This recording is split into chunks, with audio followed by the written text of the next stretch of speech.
like the fact that it didn't supply enough power for the drives to function. Yeah, Esata was... It was therefore fucking pointless. Yeah, Esata was the most pointless connector ever to connect. I was like, oh yeah, that's amazing. Yeah. You know, you modify the connector slightly, you're supplying 12 volts on it. Yeah. It was... What do you mean it's a SATA connector? Yeah. It was a great idea that was completely useless.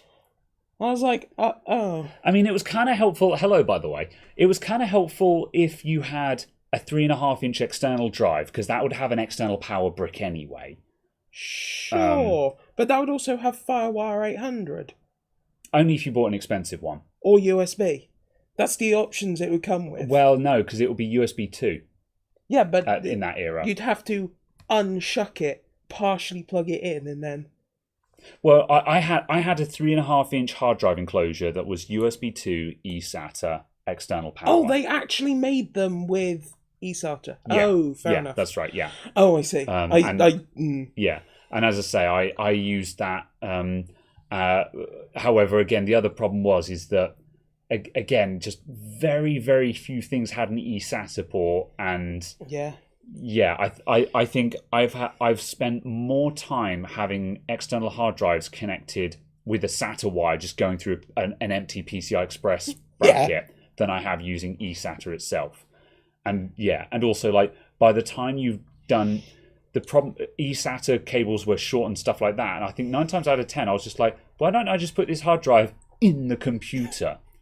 But then, of course, I suppose you could argue there was a use for it if you wanted to use the drive on other computers as well. You know, because you could obviously carry the drive away and plug it into something else via USB or something. So, but yeah. It was a bizarre format in my opinion. Yes. Made little sense. USB 3 completely replaced it anyway. Hello everyone, welcome to Two Guys Talk Tech. How's it going? Yes, all dreams fall down. You are interrupting something. I'm 12 hours. I'm sorry for anyone who was up at whatever time. Well, no, at 3:45 in the AM. I accidentally scheduled the video wrong. That was not deliberate. Sorry. Yeah. Although, imagine if things just used a 24-hour clock. Yes. Imagine if. Yes. YouTube Studio, can you please just use a 24-hour clock? And also America, can you please just use military time? Because it's a lot easier to read. Like, don't get me wrong, my desktop clock at home is not on 24 hours, because in the evening when I look at it and it says 9 o'clock, I know what fucking half of the day it is. I can look out the window and tell. However, when I'm scheduling stuff and things like that, 24 hours is much clearer. I also thought you were talking about an analog clock face, just with 24 hours around it. They probably exist. I'm sure they do. I would imagine so, but just the fact that it's just not something that really needs to exist. But also, I also appreciate the fact that I'm trying to cover what was clearly my own mistake as somehow being someone else's fault. So it is somewhat, though, given the complete inability to, have 24-hour clock on there. Yes. So, yes, to everyone who has been waiting 12 hours, including Thomas Alaskan, I'm very sorry. Well. Sorry, Aslaxen. I just called it. I got your name right, honestly. Also, hello Arnold G, Ben Laird, Sai, All Dreams, ZX Spectrum, all the usual guys. I see you all there as well. At least you didn't call him Aslan. Aslan. Why is the picture gone to 144p? Check, because you should be able to change. This is YouTube. Just set the quality on your end. Although that much being said, I was going to drop the quality slightly because we stream at 10 megabit and I need to drop that down to like 8 megabit because YouTube Studio complains. It doesn't seem to actually have a problem with the video though. No, however, like it says, the stream's current bitrate 10 meg is higher than the recommended bitrate. Yeah, but also if you look at that, it's still fine. I'm also pretty certain they say somewhere that it's fine. But yeah, also their recommended bitrate is probably 4. Yeah. So yeah. Oh well. Let's see. Yeah. Oh well. Anyway, Quebec used the 24-hour clock, but all the Canadian provinces are 12-hour. thought Quebec was in Canada. Caradog, how dare you go to a printer convention last week? It was a spreadsheet convention. A printer convention. Where were you last week? Oh, yes, cover me in that toner. Yeah, please go and change the waste toner card bin on the photocopier. Everyone's seen that one picture. So where were you last week? London. Okay, yeah, fair enough. Absolutely. No, it had EveCon. We all met up in a place called the Oyster Shed that was right on the river. Fair enough. Yeah, but wasn't there an Eve tournament going on, and that's what you guys were all gathering to watch or something? It was a convenient excuse for a drinking session. Okay, so it literally was just a drinking party for Eve nerds. Basically, yes. Fair enough. Apparently, several of the people who were there spent more than £400 on alcohol in the evening. Fair enough. And I'm just like, oh no. That was not me. Yeah. You Excluding my hotel, I think I spent £50. Damn, bro. Yeah, that's doing all right then. Yeah. How was Teltac? On a scale of 1 to gazeboed, how sloshed was Teltac? Motherly. Fair enough. He was expressing deep concern for his other inebriated humans. Oh, okay. Yeah. Fair enough. All right. Good for him. All right. I did consume a shot that was. Hold on 1 second. I have to. It was significantly expensive. However, yes, a single shot that was £18.50. Oh. Well, was it exotic or was it just Ponzi?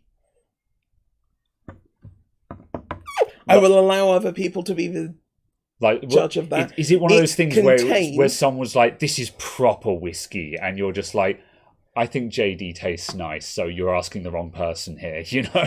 So. It was vodka. Okay. Tequila. Okay. And Jaeger.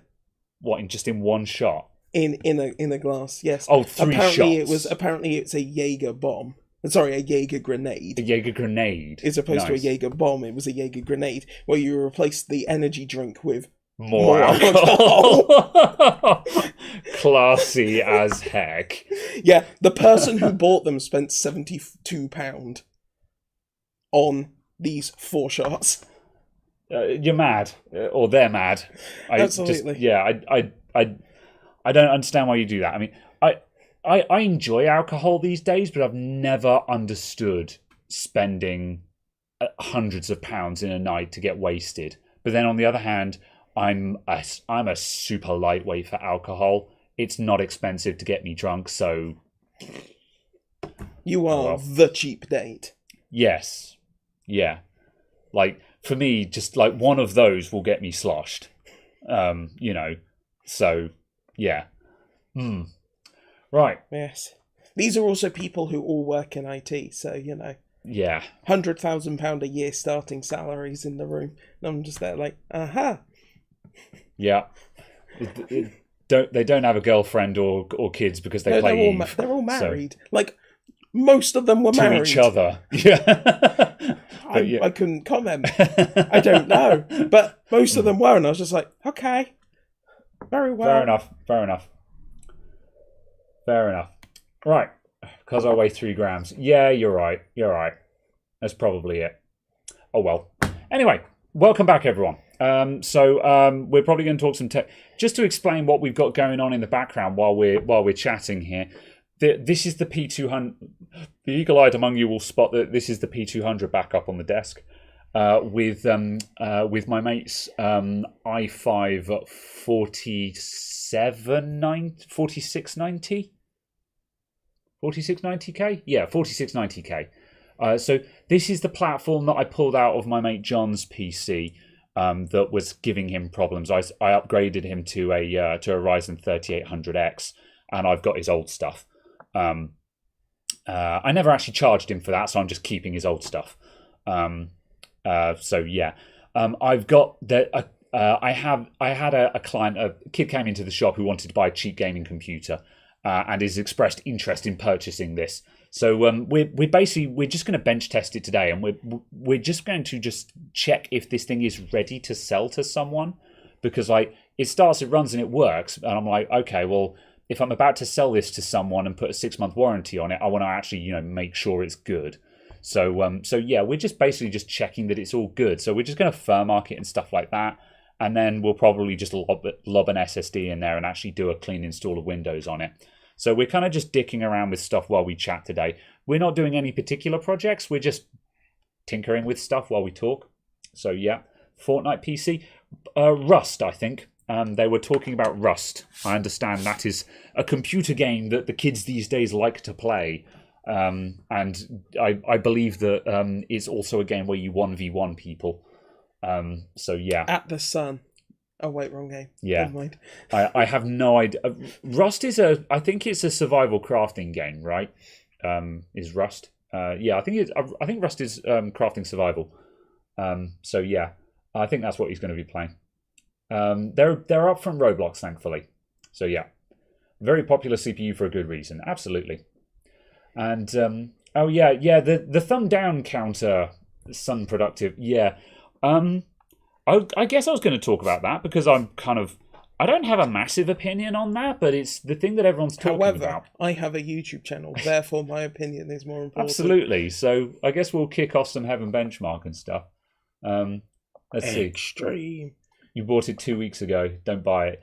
My understanding about games like Rust is they're fun if you have friends to play it with, basically. Doesn't that describe 99.9% of games? No, I disagree. There are plenty of games. There are plenty of games, and there are plenty of multiplayer games where you can just jump in and play it. And like, I know that it's everyone's punching bag these days, but Overwatch, you did not need friends to play Overwatch. Absolutely, you could play it with friends and have a really good time. But I solo queued most of my hours of Overwatch, and I had a really good time. Is it concerningly quiet? The fans on the graphics card do spin, don't they? That makes an unhealthy noise. Oh, does it? What kind of noise? I can't hear it. A kind of Coil soft whine? rubbing noise.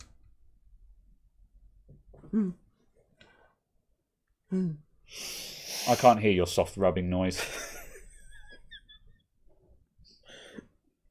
But yes, at the very least, yeah. Yes. Anyway.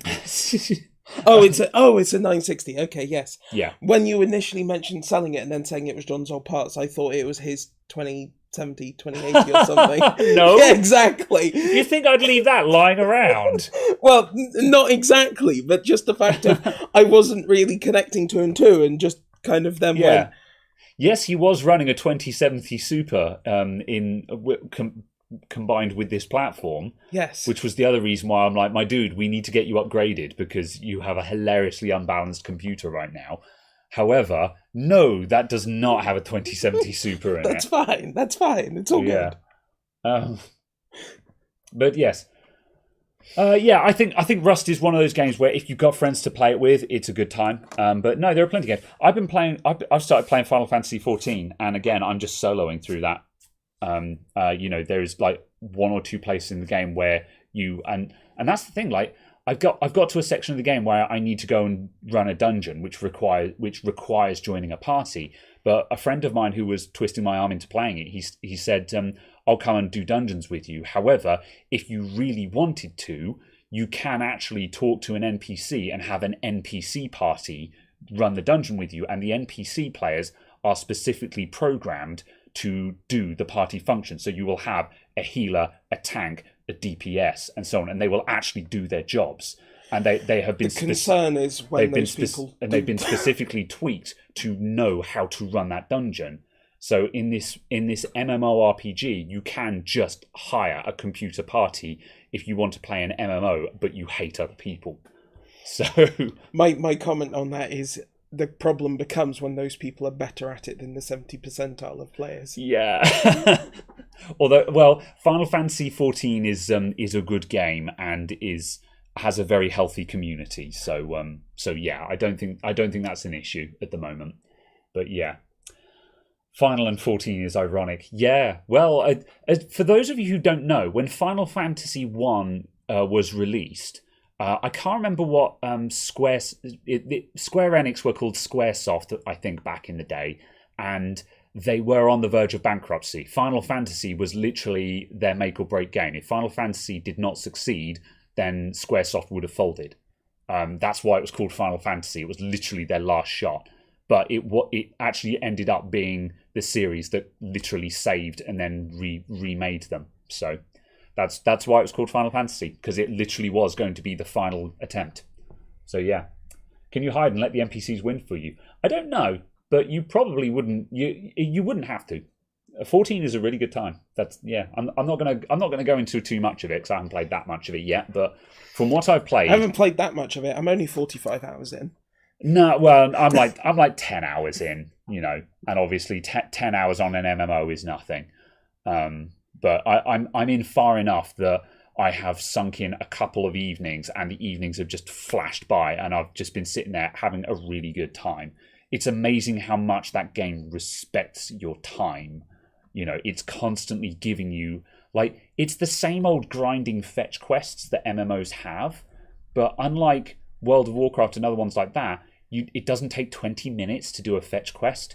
You'll do it. Quests take a couple of minutes to do, so you're constantly getting and completing and handing in quests, and you're constantly getting little rewards and constantly going, here's another piece of armor, here's another item, here's some more money, here's stuff. Just keep, it just, yeah, it I want to say that it doesn't challenge you, but it doesn't need to. The game has got challenges in it if you want to go and do them, but it just lets you sit and play. It's just like, it's for people who are like, I don't want to grind. I don't want to toil. I don't want to have a job. I just want to play the game and stab things. And that's what you do in Final Fantasy XIV. It's great. It just lets you play the game. But yeah. My some knowledge of Final Fantasy XIV is that it's an MMO, and apparently Lalafell are a thing. Lalafell. They are potatoes and everyone hates them. You drop kick Lalafell. Except for this one NPC who's a heckin' badass. But yeah. Anyway, enough about that. That is my some knowledge of the existence of the finals and the fantasies. Yeah. Anyway, what are they using for benchmarking again? This is Heaven benchmark, which is quite an old one, but it's still good, to be honest. It's also an old graphics card because it's a 960. That's true. Yeah, it's period to the graphics card, but also Heaven is still it's an old reliable test. I don't think Heaven is any good for top end graphics cards anymore. For that, if you want to torment top end graphics cards, you run Superposition now, which is the same studio. And interestingly, apparently you run that at 8K. Yeah, apparently 8K Superposition. It will run at like 4 FPS on a 3090, but it's also like this might actually kill your graphics card, so do not run it unattended, kind of thing. Yeah, which is a terrifying thought, but. Something. Imagine if, NVIDIA power protections worked. Yeah, that's the thing. I talked on this. I can't remember if it was last week or the week before, where we were talking about BuildZoid testing the 3090 and how just no one respects a card's TDP power limit. Yeah, TDP. How NVIDIA does not actually. Power limits. Yeah, correctly monitor, even though they have 94 bajillion shunt resistors. Yeah, all of that monitoring, but nothing doing it. It's just like having a lot of security guards who just stand and watch people rob the shop. It's just like, are you guys going to stop this? They're robbing you, man. And they're just like, yes, we can see them doing that in 8K. Yes. Anyway, I think the other issue is, well, again, we're getting up. I don't know if we're talking about this as a topic now, but then it brings us back into the issue that I was a bit concerned about. That the issue that BuildZoid was talking about was on this 3090 was potentially one of the reasons why New World was killing certain 3090s was just the fact that it was capable of forcing them over their power limits, which was killing VRMs because the power protections were not were not cutting in to prevent that from occurring. Because they were averages and things like that, as opposed to actual hard limits and things like that. But then also, the argument was in place. The fact that it was just like, okay, but the card is only going like sort of 110, 112% power limit. And yeah, that's over power limit. But like when people are overclocking cards, they blow past the power limit all the time. Because the first thing you do is drag the PL slider up to 120% when you're overclocking. So why is this a problem? But then the 3090 is pulling like 350 to 400 watts kind of thing. It's also going to be a combination of the fact of obviously when you start actually doing that, you're doing it generally much colder. Oh yeah, from cold, yeah. So obviously a case of you'll be doing it at minus something. Yeah. But also a case of it depends on kind of how much of the silicon is getting hit at once.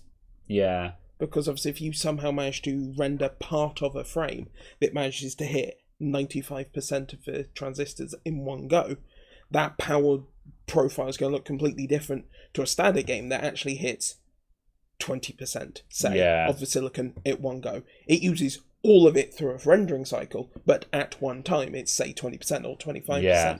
So it will look different, and the loads will look different and so on. So yeah, I'm not saying it makes it acceptable, it's just a case of because different setup loads. It's kind of that argument of it's kind of like the peak versus sustained argument is a case of the graphics card has this peak number of transistors, but it doesn't actually want to use all of them at the same time constantly. So, and we work on the assumption that if you've got 1 billion transistors, you should be able to hit 1 billion transistors at the same time. But the 3090, it was either built or they have just simply not tested it on the assumption that you're actually going to hit all of them at the same time, which is how they're getting caught out.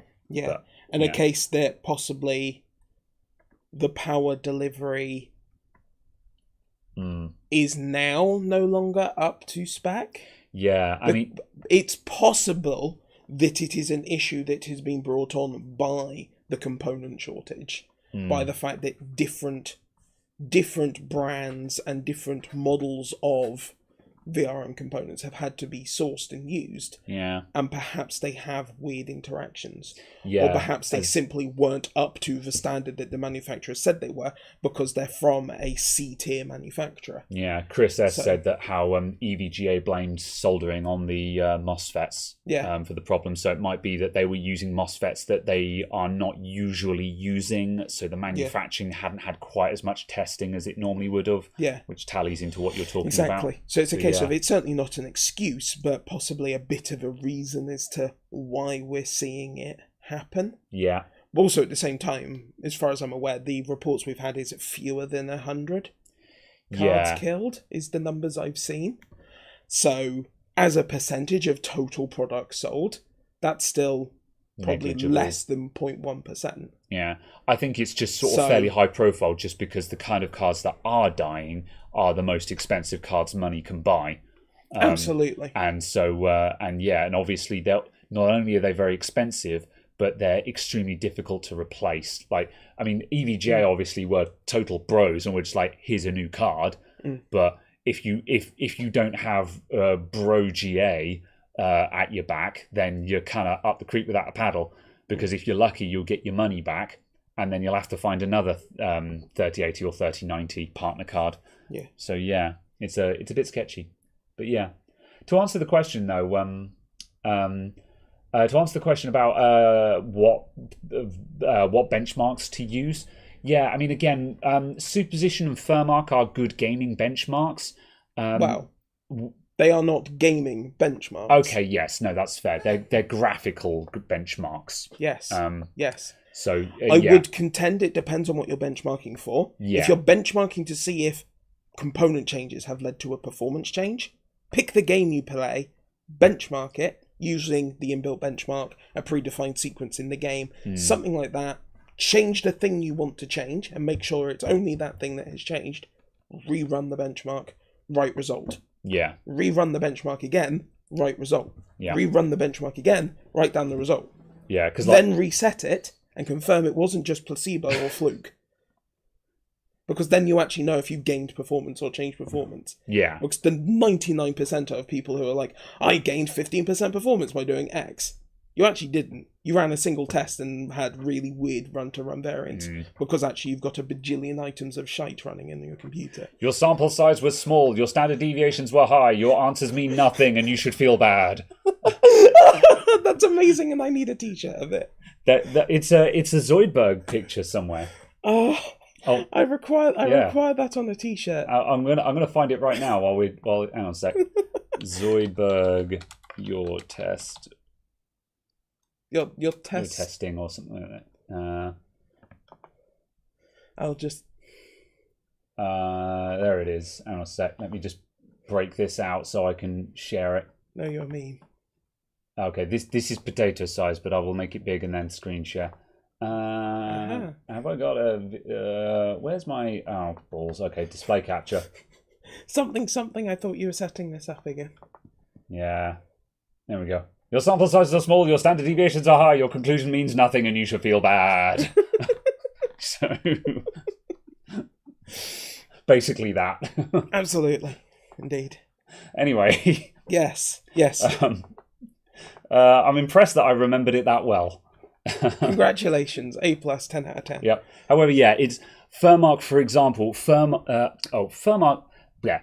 Heaven is really good for testing graphics. It's a good overclocking test for doing dirty overclocks. However, it's worth noting that Heaven doesn't even scratch the CPU. While we were running Heaven just then, and we were sitting at like 45, 48 FPS, the CPU was probably at like 10%. So that's why this is not a gaming benchmark, because it doesn't touch the CPU at all. Basically. I just turn that all to potato. So, yeah. I just want to see what it looks like effectively on potato. Yeah. See, here's an interesting thing, Jason. Jason says, EVGA said a few cards had bad soldering, but the game has crack coding causing the issue. Well, this is the thing, is that this is the argument that Buildzoid from Actually Hardcore Overclocking was saying. He was saying people are blaming New World for being badly optimized, but no, it's literally the opposite. The definition of good optimization is being able to maximize the use of the hardware you have. And New World is able to utilize the entire GPU, which is literally the problem. It's too well optimized. Also, is that some mad coil whine I just heard? It's kind of gently fizzing. No, that's mad coil whine. Yeah. Yeah. That was the noise. Oh, that makes me really sad if I sell that graphics card now, because I actually want a graphics card with coil whine so I can experiment with seeing how to fix it. You're going to cover it in hot glue. Yeah, basically. I actually hope the kid doesn't come back in for this now, because if that graphics card has coil whine, I'm suddenly very, very interested in making a video about that. It's fine. I'm sure Chris can find you another 962GB for 85p. Probably, yeah. Chris, have you got any graphics cards with coil whine? Because I want one. So yeah, because basically I want to experiment. I want to try, because every now and then someone will send me a message saying my graphics card has mad coil whine. What can I do about it? And I'm like, headphones. Yeah. So I'm like, can you hot snot the inductors? Can you replace the inductors? Can you just reflow the inductors and just have them so they're just sticking off the board ever so slightly? There's lots of ideas of things you could do about this, but I don't know if what does it actually take to fix coil whine. That's the thing. Also, really stupid question. Is it actually the coils that are whining? I'm fairly certain it's the coils. Yeah. Okay. Because I think on account that it can't be anything else. So yeah, I'm fairly certain it is actually the coils or inductor. Coil, inductor, choke, all the same thing. So yeah, I try to use the term inductor because that is inductor is the modern electro engineering term for it. Coil is a nickname and choke is an obsolete term. It used to be called a choke. These days it's called a inductor. So yeah. But yes, it's optimized but should have limits. It's not the game's job to make sure that it doesn't go over the graphics card's power limit. Yeah. It's literally NVIDIA's job. Yeah, it is the driver and it's the graphics cards, BIOS, and drivers. It's their job to make sure they don't go over the power limit. You know, it's obviously also a case of the card manufacturer's job to make sure the card can actually survive the power that it says it can. Yeah. Because obviously if they say, this is a 500 watt capable VRM, and the GPU asks for 500 watts and then dies, that's a problem. Just because someone is utilizing your graphics card in a way that has not previously been seen doesn't mean they're doing it wrong. You know, it is not the game's job to stay under power limit. So if you're getting any buffering, just set your stream to 720p or something like that. You should be able to set the stream quality in the bottom right of the screen. Does this have mounts for 140mm fans? We are streaming at 10 megabit. So if your internet is a little bit potato, you might get buffering. So yes, not every game should be FurMark. But again, it's not the game's job. But yes, at any rate, benchmarking, Heaven, Superposition, FurMark, these are good testing programs. Then FurMark is not good if you're looking for FPS numbers. No, that is true. FurMark is good for thermal testing though. Yeah. Because FurMark will make your graphics card heat up. Stick anything else in this. Then you can use LinPack, either the command line tool that we've got here, or just you can't use Intel burn tests on anything modern because its cycles are too short. Yeah, Intel burn test is too short now. On older stuff, Intel burn test is a really good front end for LinPack. But these days, like modern Intel CPUs can cycle LinPack in like 3 or 5 seconds, and that means that the cycles are the CPU it does spikes like that. Whereas in the old days, the cycle used to be like 30 seconds long, so you'd get 30 seconds of 100%, then a blip, But nowadays it just blips and it doesn't work. So ADA64, that'll work as well to stress test your CPU. And then if you're a mad lad, you run like FurMark and LinPack at the same time to hit everything at full tilt. Yeah, Cinebench is a good one as well. Cinebench is not a good stability test. No. Or anything like that. It is a performance metric. Yeah. Because Cinebench will run on hilariously unstable memory timings. Yeah. It just doesn't care about memory. Cinebench is a good confidence test for a computer though as well. Like if you're not overclocking, if you're just running at stock speeds and Cinebench is sitting there cycling quite happily, that's a good confidence check that this PC seems to be okay, kind of thing. Yeah, absolutely. Can you remember what the max boost clocks are for this? For this CPU? No, hang on a sec, I shall check. Because we're only getting like 3.9. That's probably it. And that feels kind of low. It's a 2014 CPU. I doubt it's breaking 4 gigahertz. It should be like 4.5. No, hang on a sec. i5 4690K. Silly high boosts, haven't they? Arc. Up to 3.9. Oh, really? Yeah. Fair enough. Yeah. No, the big boost didn't come. What's the 4770 then? 4770. Yeah, the i7 could probably break 4 gigahertz. i7 4770K. Yeah. Arc. Let's see. No, that was 3.9 as well. The 4790K was probably the one that broke the 4 gigahertz mark. Huh. Very well. Let's see. Up to 4.4. Holy shit! No wonder the 4790K was such a big deal. Yeah. It was a full 500 megahertz faster than the 4770K. Wow! Today I learned, because I knew that there was a 4770K and then the 4790K. Yeah. And I always assumed that the 4790K being the refresh was just a token gesture. It was a couple hundred megahertz faster or something. It's like, no, it's a full 500 megahertz faster. Mm. So yeah, that's why the 4790K was obviously such a coveted one, because that was short of going to anything exotic, that is the fastest Haswell CPU and arguably the fastest DDR3 CPU. short of anything exotic. Because because 6th gen went to DDR4. DDR4, yeah, and it's supported DDR3, but no one was running DDR3 on Skylake, yeah. Although, on an interesting note, actually, though, I wanted to talk about this, is that last week, Alder Lake had just come out, and I was, we'd seen the benchmarks, and Alder Lake looks really good for performance. It's a really good launch.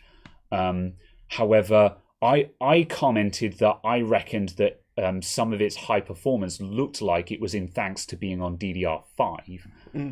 However, the tests are all in now. Alder Lake is just genuinely really quick.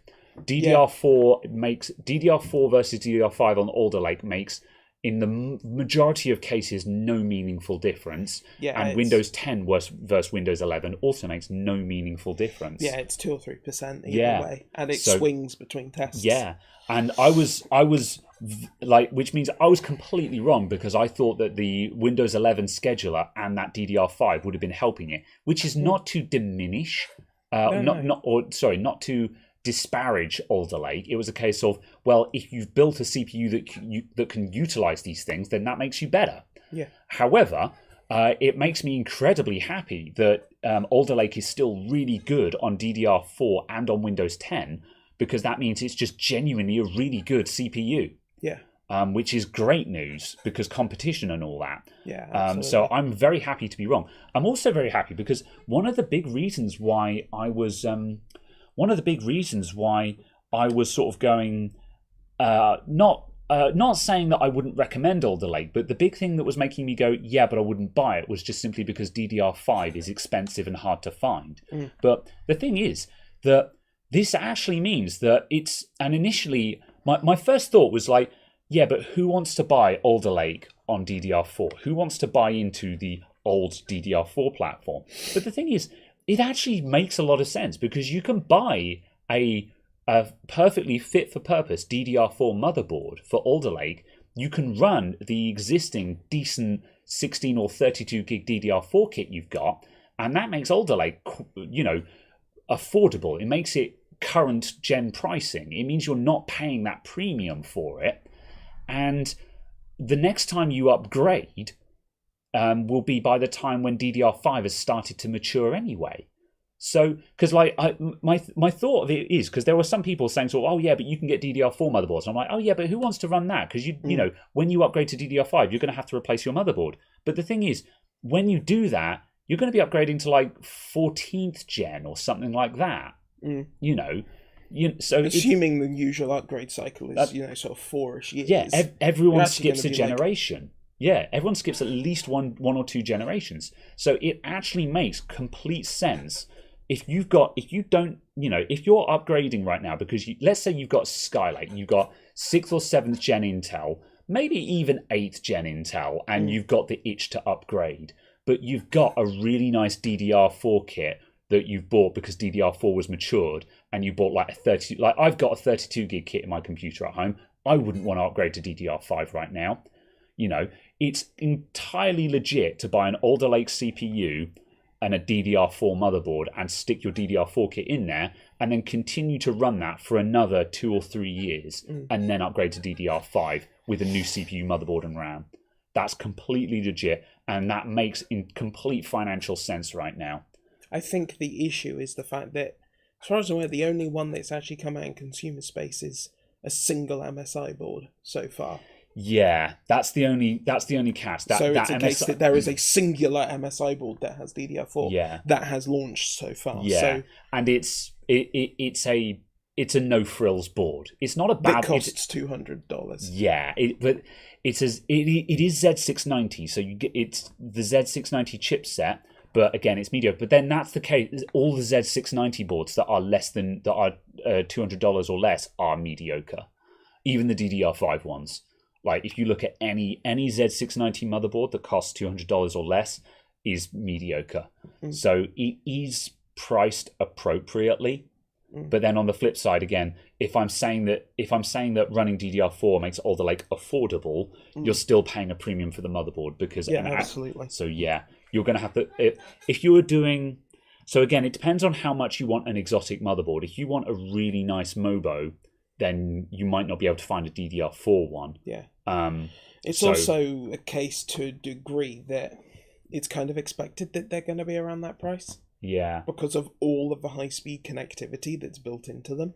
Yeah, absolutely. Because there's PCIe Gen 5 support, because there is a plethora of USB 3, high-speed USB 3. I think because there is inbuilt Thunderbolt, because there is 2.5 gig LAN built in, because there is Wi-Fi 6E built in, all of that stuff, because that's all built into the boards and so on. Yeah. Those have a cost, and the boards are going to cost money. Yeah. Because of that. When X570 came out, I whinged at the price of X570. However, I did come around to the fact of, yeah, it's expensive, but that's just because it can't, you know, the requirements that we're asking for are expensive now. Yeah. You know, and it's just so it's a matter of, yes, it costs more, but that's just because the technology has advanced to the point where that's how much computing costs. Yeah. You know, again, the 8-layer motherboards are a thing, and 8 layers of copper, that costs money. That is going to make your board cost more. I think the only problem it's just materials cost we had was the fact that we had a generation where the top end motherboards, or we've had several generations where the top end chipset motherboards, there were cheap ones that were actually cheap. And it set the idea in motion that was going to be possible. Obviously, as we added in more and more connectivity methods into the boards, those boards are going to go up in price. Yeah. As long as whatever the tier below Z690 becomes, whether that is H690 or C690 or P690 or Q690 or whichever letter they decide to choose, the tier below that, as long as it still offers good motherboards, but with fewer of the expensive... I'm having a drink. But fewer of the expensive connectivity options, so dumps PCIe 5, say, drops some of the USB stuff. Yeah. Like, I mean, if we take historical stuff as an example as well, like X470, we did this last time, so don't look at me like that. It's more, you know, blah, blah, blah, faffing, blah, blah, blah. What's worse than fumbling with something? Watching someone else fumble with something. So, X470, you could buy X470 motherboards for, you know, £100, $100.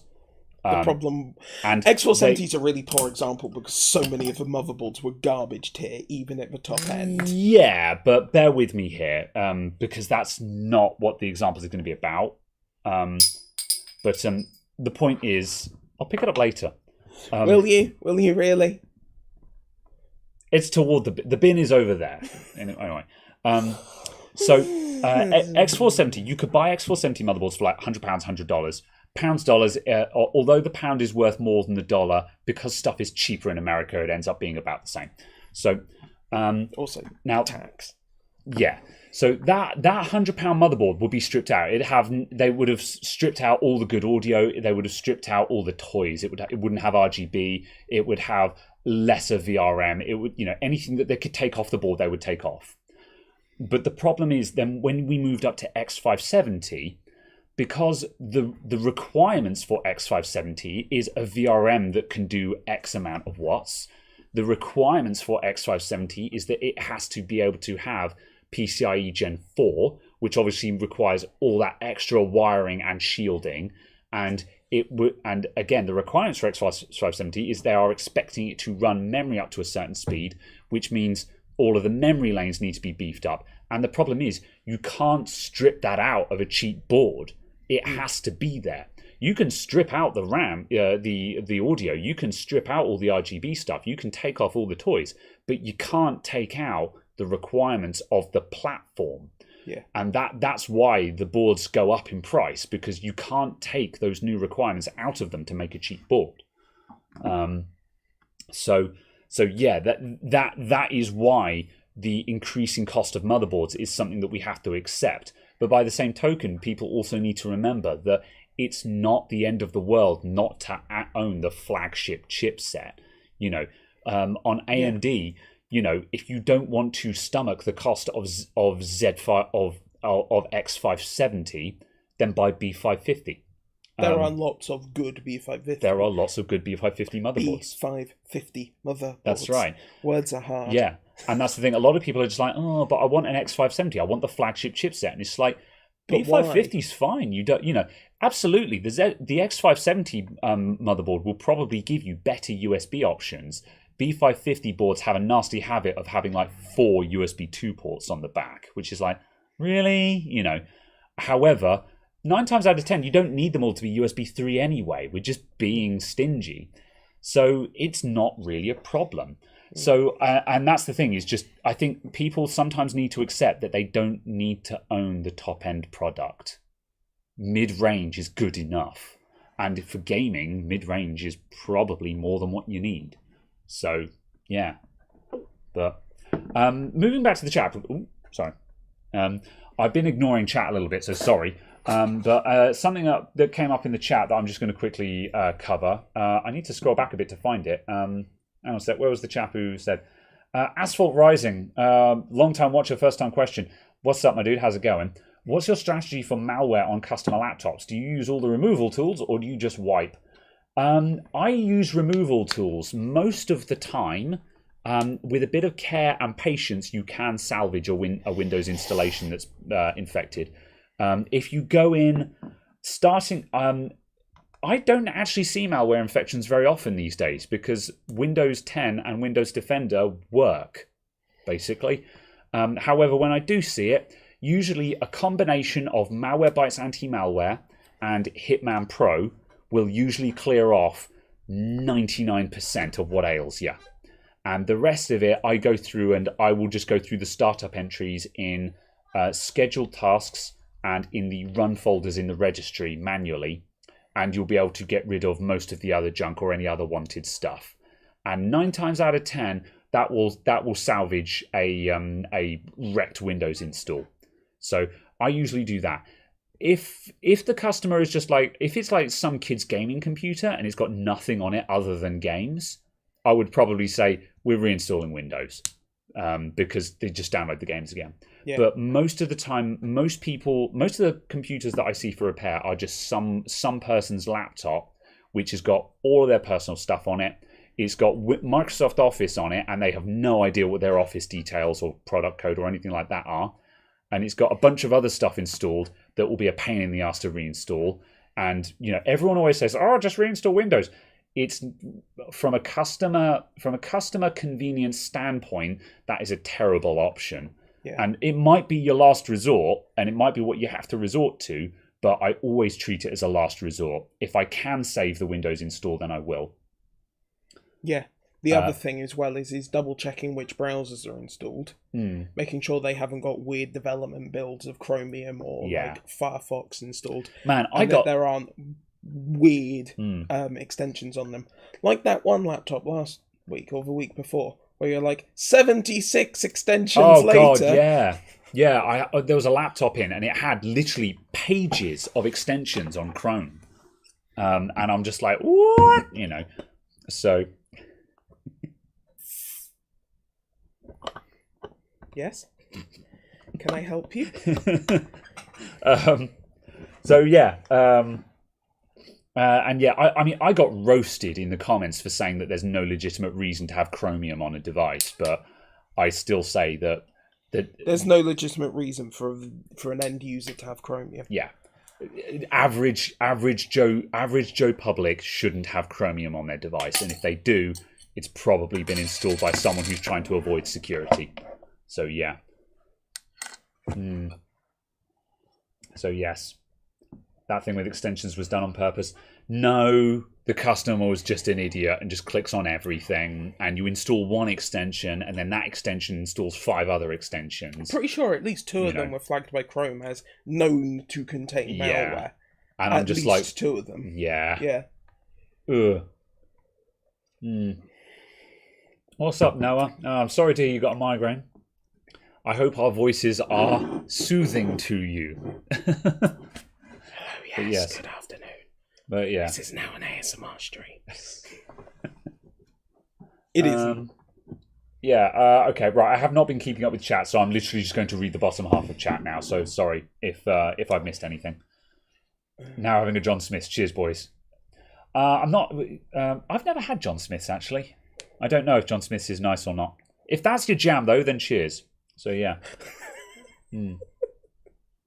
Are you a dev? No, then no Chromium. Pretty much that. I mean, there are some privacy nerds that are like, Chromium doesn't install all of the Google spyware, and I'm just like, if you don't, I feel like there are better solutions to that.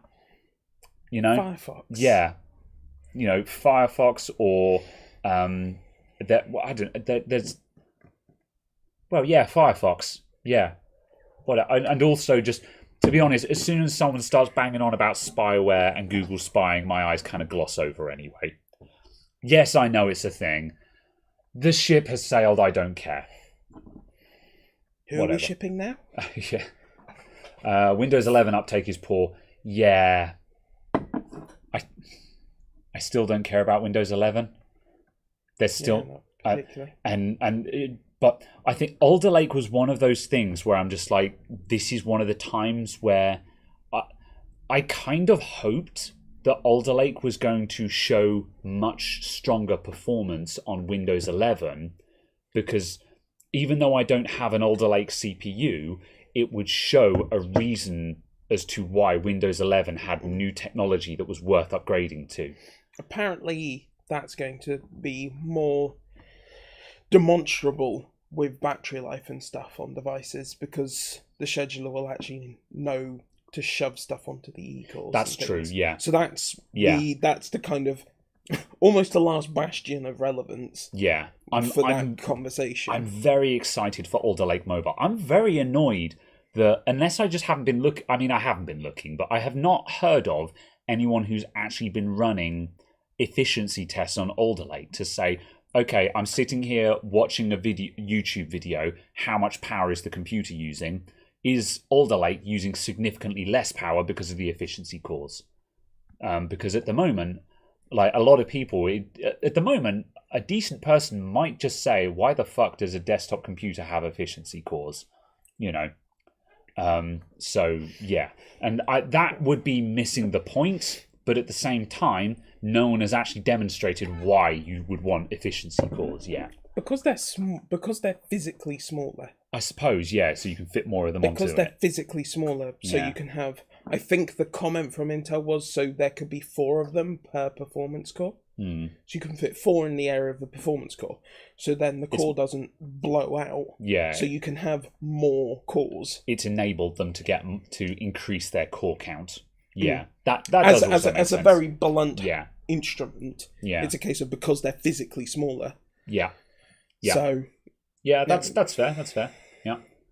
I'd be interested to see effectively just a pure efficiency core CPU. So on that side, as to whether that would actually be something that would be offering sufficient performance for general desktop use. Yeah, and that's just it. Like the new computers, the new builds that I've got on sale, they've still got Windows 10 on them, and I'm like, I suppose I should put Windows 11 on them because I can, but I don't know. And like again, I haven't upgraded to Windows 11 at home. I still haven't upgraded the laptop that I said I was going to do a month ago, and I still don't care about Windows 11. I still have not been given any reason to care about Windows 11. What's happened? Oh, is it just just that performance? You see that there? Yeah. That's a laptop part that uses 15 watts. Oof. It's faster. Yeah. I mean, in its defense, it's also 6 generations newer. Yes, but the case of we're saying that generational improvement stuff is so inefficient. Blah blah blah blah blah. Well, yeah, but you look at the flip side. You look at the performance to power there. That's pretty hefty. Pure efficiency core, Intel Atom. Get out. You can leave now. You can leave now. I don't know what efficiency you're inferring there, but I feel it's lacking either way. Yeah. I don't know. I'm still waiting. I'm still waiting for a good reason to upgrade to Windows 11. That's it, basically. And I take no pleasure in that. It's the first time that I have not cared about a new version of Windows. Like, I cared about Windows Vista. I skipped past Vista, And I skipped past Windows 8, but I understood the reason why you'd want to upgrade to them. I just skipped past them myself. But 11, I don't know why it exists. Yeah. I just don't know why. I mean, I know why it exists. I know the OEMs want a new number. We all know. We all know that the reason why it exists is that the OEMs want a new number to sell. But past that, I don't know why it exists. You know, just you could have just said it was Windows 10 2022 edition, you know, and given it a new skin. I just whatever. Rounded corners are missing out. I like the rounded corners. I do like how Windows 11 looks. I love the new skin, but I don't like the start menu, and I don't like the context menu, and I don't like a bunch of other quality of life things that I lose out by going to Windows 11, and I don't understand why I would want to ditch all of that and change the way I use my computer just for a new look. Oh, indeed. That's the thing. Although I feel like it doesn't bring anything else. It doesn't bring a new version of DirectX. The new CPU schedule is completely irrelevant at the moment. Yeah. Although I do feel that this is the wrong audience to a degree, because we don't. Well, certainly the two of us maintain a minimum standard of quality in every device that we own and choose to interact with. Yes. And Windows 11 is affecting that part of the market far more. Yeah, Windows 11 is enforcing that quality, isn't it? And to us, it makes zero difference, because that level of quality is so far below the level that we would feel comfortable selling to someone anyway. It actually makes no difference to us. Yeah. So I wonder. I feel like to a degree that's why we care a lot less. Yeah, I'm almost tempted. I don't think I will, because I would have had to prepare this. But what would have been awesome is if I picked out a random computer, a random laptop from the repair queue with Windows 10 on it, booted it, found one that doesn't show any obvious customer details when starting it up, just so I could show people this is what the average person's computer looks like on the desktop. And you'll see it's just icons everywhere. Click on the start menu and it's just a random array of tiles all everywhere with no sense to the layout or what is there. Yeah. And just toolbars that are in the wrong place and a million icons in the bottom right that would stick out to here if you didn't hide them. Yeah. And just like... It's fixing those problems. That's the problem that Windows 10 has. But all of us, we've all tuned all of that out. We tidy our desktop icons. We tidy our start menu. We get rid of programs that we don't need running in the background. Yeah. So that's why I don't see the point of Windows 11, because Windows 11 is enforcing a level of tidiness that I already do anyway. It's so also the you've actually made a really good point there. It's also the case of, don't forget that a large amount of the general public software add stuff to the right-click context menu. So I've seen devices where the context menu is the height of the screen because of all of the third-party stuff on there. Because there was Nero, then there was the other version of Nero. Because there was that other DVD burning software. Because there was that other DVD playback software. Yeah. You know, so you've got that full screen of a context menu. WinZip, 7-zip, WinRAR. Yeah. Scan this with AVG, scan this with Malware bytes, scan this with it, all on the same computer. Scan to email, other scan to email program, scan to fax machine, you know. Yeah. All of those options. That's why they changed the context menu. That's the problem it's fixing. Yeah. And because we instinctively fix those problems anyway, we see that, we go, that's a problem, that needs fixing. We were undoing that mess to get to what is effectively the Windows 11 contextual menu. Yeah, you're bang on the money. So, because I've always said to customers, like when I build a computer or when I buy in a laptop for a customer, one of the things I say to them is, you know, like I say to the customer, you're paying the cost of the computer plus my £50 flat fee. So you could get this computer for £50 cheaper by going to the Dell website and buying it yourself. And if you want to go and do that, and I won't be offended. You know, However, what you're doing when you buy it from me is that I transfer your data and all the rest of it, but I say I do a vanilla install of Windows, which means you get the pure Windows experience with none of the bloat and none of the junk preloaded. And that's the thing is, I take all of that for granted, but you're bang on the money. The vast majority of people don't see vanilla Windows. They see Windows filled with junk. And Windows 11, I'm going, stop hiding all of this stuff from me, Windows 11. But that's actually what they're fixing, because most computers need all of that stuff to be hidden. So yeah, you're right. You're bang on the money. That's why. So you're right. It's Windows 11 isn't for me. Yeah. It is fixing problems. It is fixing a problem that I don't have. That you personally don't have. Yeah. But your job is to fix. If that makes sense to a degree. You are fixing that problem for people. Yeah. What's up, Harry Gonting? I see you there. So yes. Yeah. You are fixing that problem for users. But there are lots and lots of users who don't have a you to fix it for them. Yeah. So yeah. So that's kind of why. That's a very interesting point, and that's actually changed my world at this point. I legitimately had not thought of it from this perspective. Because it's turning the horrid botched Windows 10 install. Yeah. That is the generalized mass install. Yeah. To what the default Windows 10 install is. And this doesn't suddenly make me go, oh, I'm going to install Windows 11 on all of my stuff now.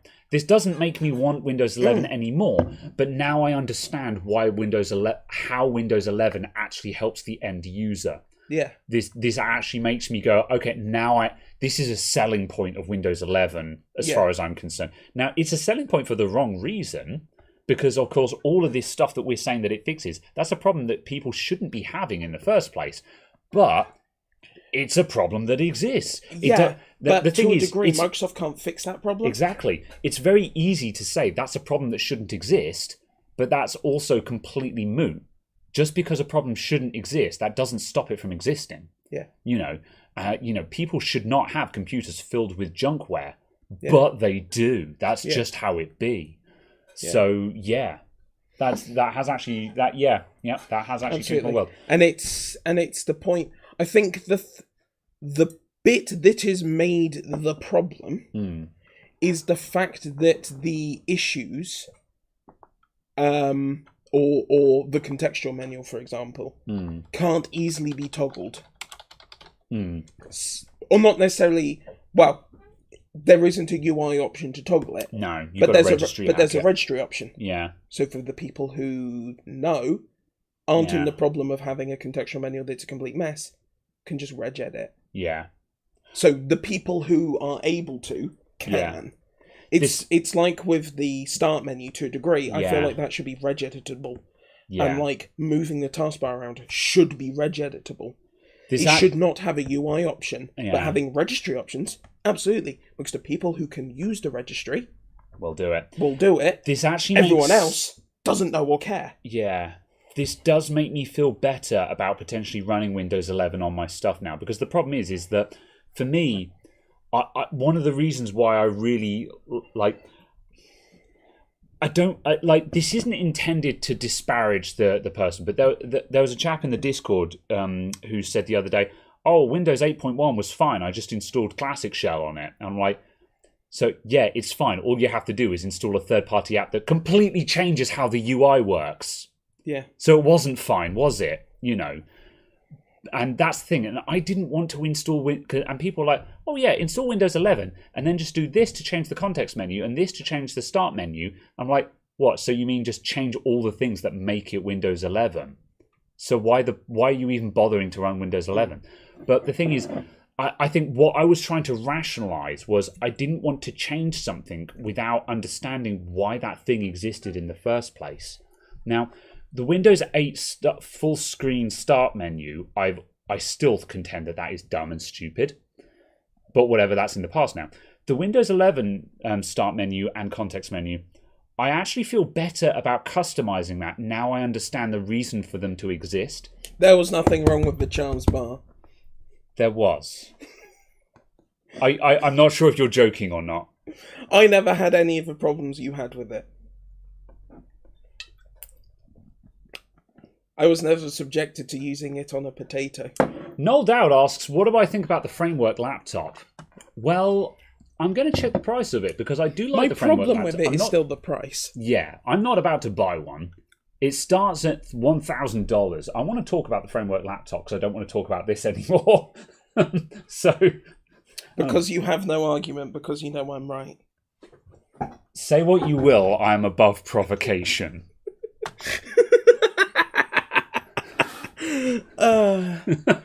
Get wrecked.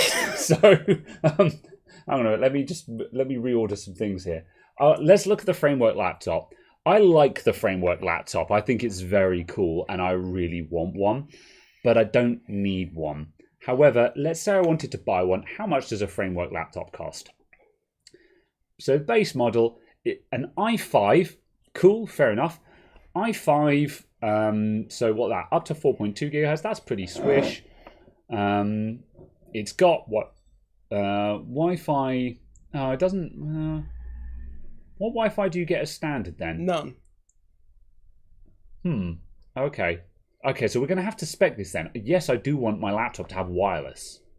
Okay, but then I am buying the kit version here. You'll probably want the other one, which is the non-V Pro.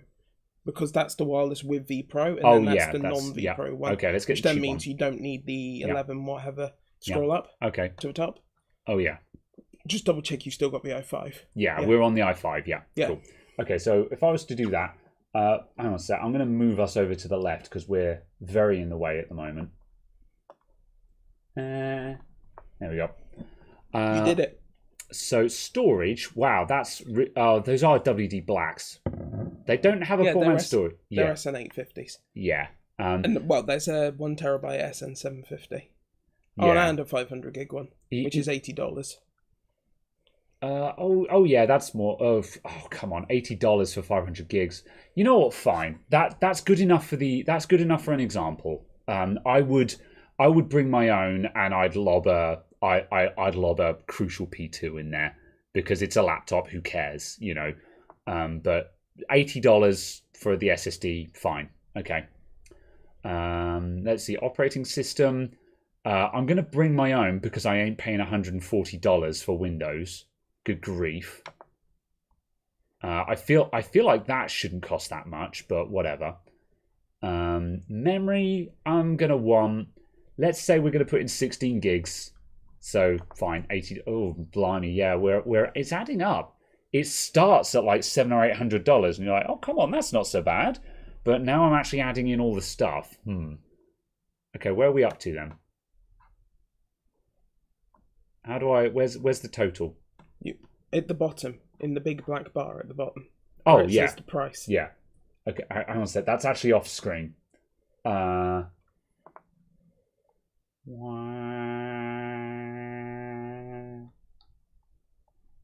Oh, because you're screen capturing.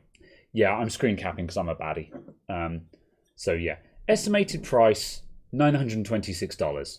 So it's let's call it $900. It's probably $950 shipped or something like that. So let's call it $950. So it's $950 for an i5 laptop with 16 gigs of RAM. So, it's that, yeah. What does that cost from Dell? Now, I'm devil's advocate. I know that the Dell laptop is not in the same category here, but hypothetically. 11th Gen i5. Screen specs. The screen is good, I think. I don't know what's... not sure. It'll be a decent screen. It looks like it's a 16 by 10 or a 4 by 3. If you click next, what info does that give you? Next. Oh my god, you've got to pay... Oh god, the charger costs extra. Fine. I feel like that should be included by default and with the option to remove it. I feel like I'm getting nickel and dimed here, I'm not going to lie. But then I have selected a kit laptop, so you're selecting the kit version. Yep. No. Okay. Yep. I've selected the kit version. That's what happens when you select kit. If you want this stuff as standard, you buy the pre-built. Fine. Yeah. Fine. Okay. So it's $975. Okay. Oh, you have no expansion. Okay. Right. So I don't need extra storage. Let's see. I'm gonna want.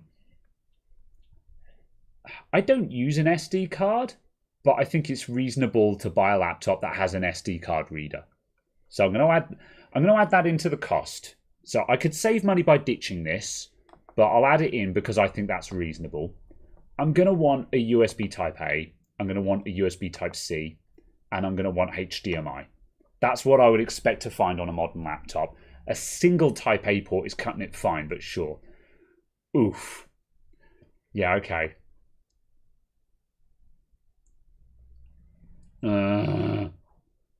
Right, so it's actually more like $10.50. Okay, you get free shipping, so it's $1,031. $1,031. Okay, so what would it cost for me to get something like this from Dell? Now, again, I recognize what the framework laptop really is. So comparing it versus Dell is not fair, but we have to accept the fact of if we're saying if I want to buy a new laptop and I've got a choice, how much am I paying in order to have the organic laptop, the farm fresh, vegan friendly, doesn't harm the environment, is fully repairable? How much am I paying for that really? How much does a laptop harm a vegan? You know what I mean. You know, how much are we paying for it to be a framework laptop and not a Dell? You know, that's the real question here. Nope, no GPU. Integrated graphics. Inspiron. It's a thin and light laptop. So is a modern Inspiron. Yeah, no. Statement. It's a thin and light laptop. I wouldn't specifically expect it to have a dedicated GPU. Yeah. Agreed. Yeah. Okay, right. Let's see. Let's narrow this down. So something with an i5, because i5 is the minimum standard. So let's go i5. So Inspiron 15-3000. 8 gigs of RAM. 88888. 88888. Have they got a 16 option, or am I going to have to optional that? I'm probably going to have to optional extra it. I'm going to assume I've got to optional extra. So let's customize, because I usually end up on about the same amount. They've automatically put me on UK prices, but we can basically look at the UK price is going to be approximately the dollar price, as we've talked about before. Yeah. Okay, 11th gen i5. Windows 10. Windows 10 is included in the price. We'll bury the cost of that. Dell are charging a negligible amount for it to have Windows 10 on it. They're buying their Windows 10 licenses for like $10 or something like that. So interesting, you can't get dual channel memory on this laptop. No, there's no 16 gig option, so we're out already. We've got to move to a different option here. Is there really not a filter on the left for RAM? Yeah, I think I'm going to have to add in a filter for 16 gigs of RAM. I didn't want to... let's see. Screen size, form factor, processor. Where's RAM? They have a RAM filter, because that's normally how I search. Oh, there you go. Apparently, with the i5s, you cannot get more than 8 gigs of RAM. Oh, yeah, okay. What? The Inspiron just does not come shipping with more than 8 gigs of RAM. Turn off the i5. Yeah. Tick 16 gigs of RAM, and then see what CPU options we've got. Yeah. Okay. They only offer up to 16 gigs of RAM with i7s. What the fuck? What the fuck? We could... Okay, you know what? There's the obvious thing that a lot of people are probably going to be saying here is going to be like sort of, you need to buy a Latitude. The Latitude is easily going to spiral up to $1,000. There's not a doubt in my mind. And that doesn't really prove my point. What happens if you just go laptops and then search for 16 gigs and i5? That's basically what we're already on. But you're filtered by Inspiron laptops. Oh, true. Okay. Laptops. And then just on the left-hand side, is there not a 16 gigs of RAM option now? 16. Oh, yeah, scroll down a bit. There you go. Yeah, 16 gigs. And then just sort by lowest price. 15. We basically get the same deal. Yeah. That's fine. Yeah. Okay. I was just seeing if some other thing was going to... Yeah, well, if you wanted to have 16 gigs out the gate, but then that, you know, we're up at like £900, which is going to be $900 if you buy it in the US. However, these are with i7s, not i5s, i7s and Ryzen 7s. So again, the Dell is beating out. I could buy an i5 Inspiron. Let's go back to the 8 gig ones, because the thing is, the 8 gig ones actually come with the option to upgrade the RAM though, or is it soldered? It's not soldered, so I could easily buy a 1 gigabyte, single. These are 1 by 8 gig, so I could easily buy another 8 gig module for what, £30-40? You know, probably. What was the speed of the framework RAM? Ooh, good question. Probably decent, to be honest. 3200. Yeah, it comes with good RAM. Yeah, so you're gonna want to swap that out. So the fastest you've got is that one there, 2666. Yeah. Okay, let's go with that one. If you scroll down a bit, is there a Let's faster? view details. So let's say we want it with an 11th Gen i5, and it's got 2666. Let's roll with that for now. Let's spec it up to 512 gigs. Which changed something else in the specification. Oh, it changed the version of Windows. Oh, it now comes with Windows 11. Who cares? Yeah. 649. Well, scroll down. Is there anything else? Yeah, okay, no, there's nothing else. That's with 512. And it comes with a fine screen, not a nice screen. The framework laptop will have a much nicer screen than that, because it will be a 16 by 10 or a 4 by 3 or whatever it is. Yeah.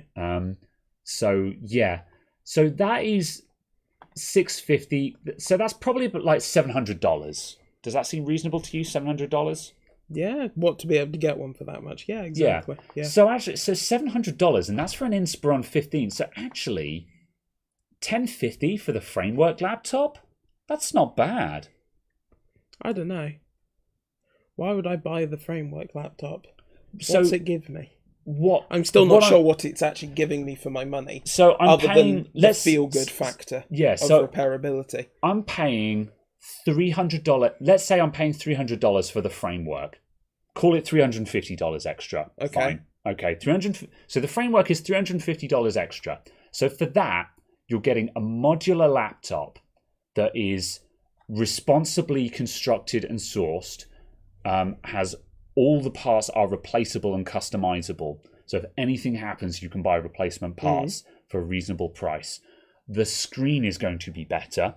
So, for example, let's say that to match the framework laptop, let's say there was an option on the Dell to pay, say, $100 extra, and it comes with an IPS panel or something like that, because the framework is going to have what screen does the framework have? Let's see.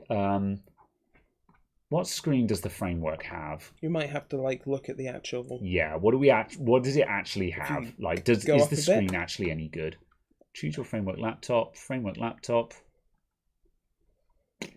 Yeah, you might have to look at the actual just standard framework laptop. Yeah. And then go learn more. Tech specs. What are the tech? Give me the tech specs.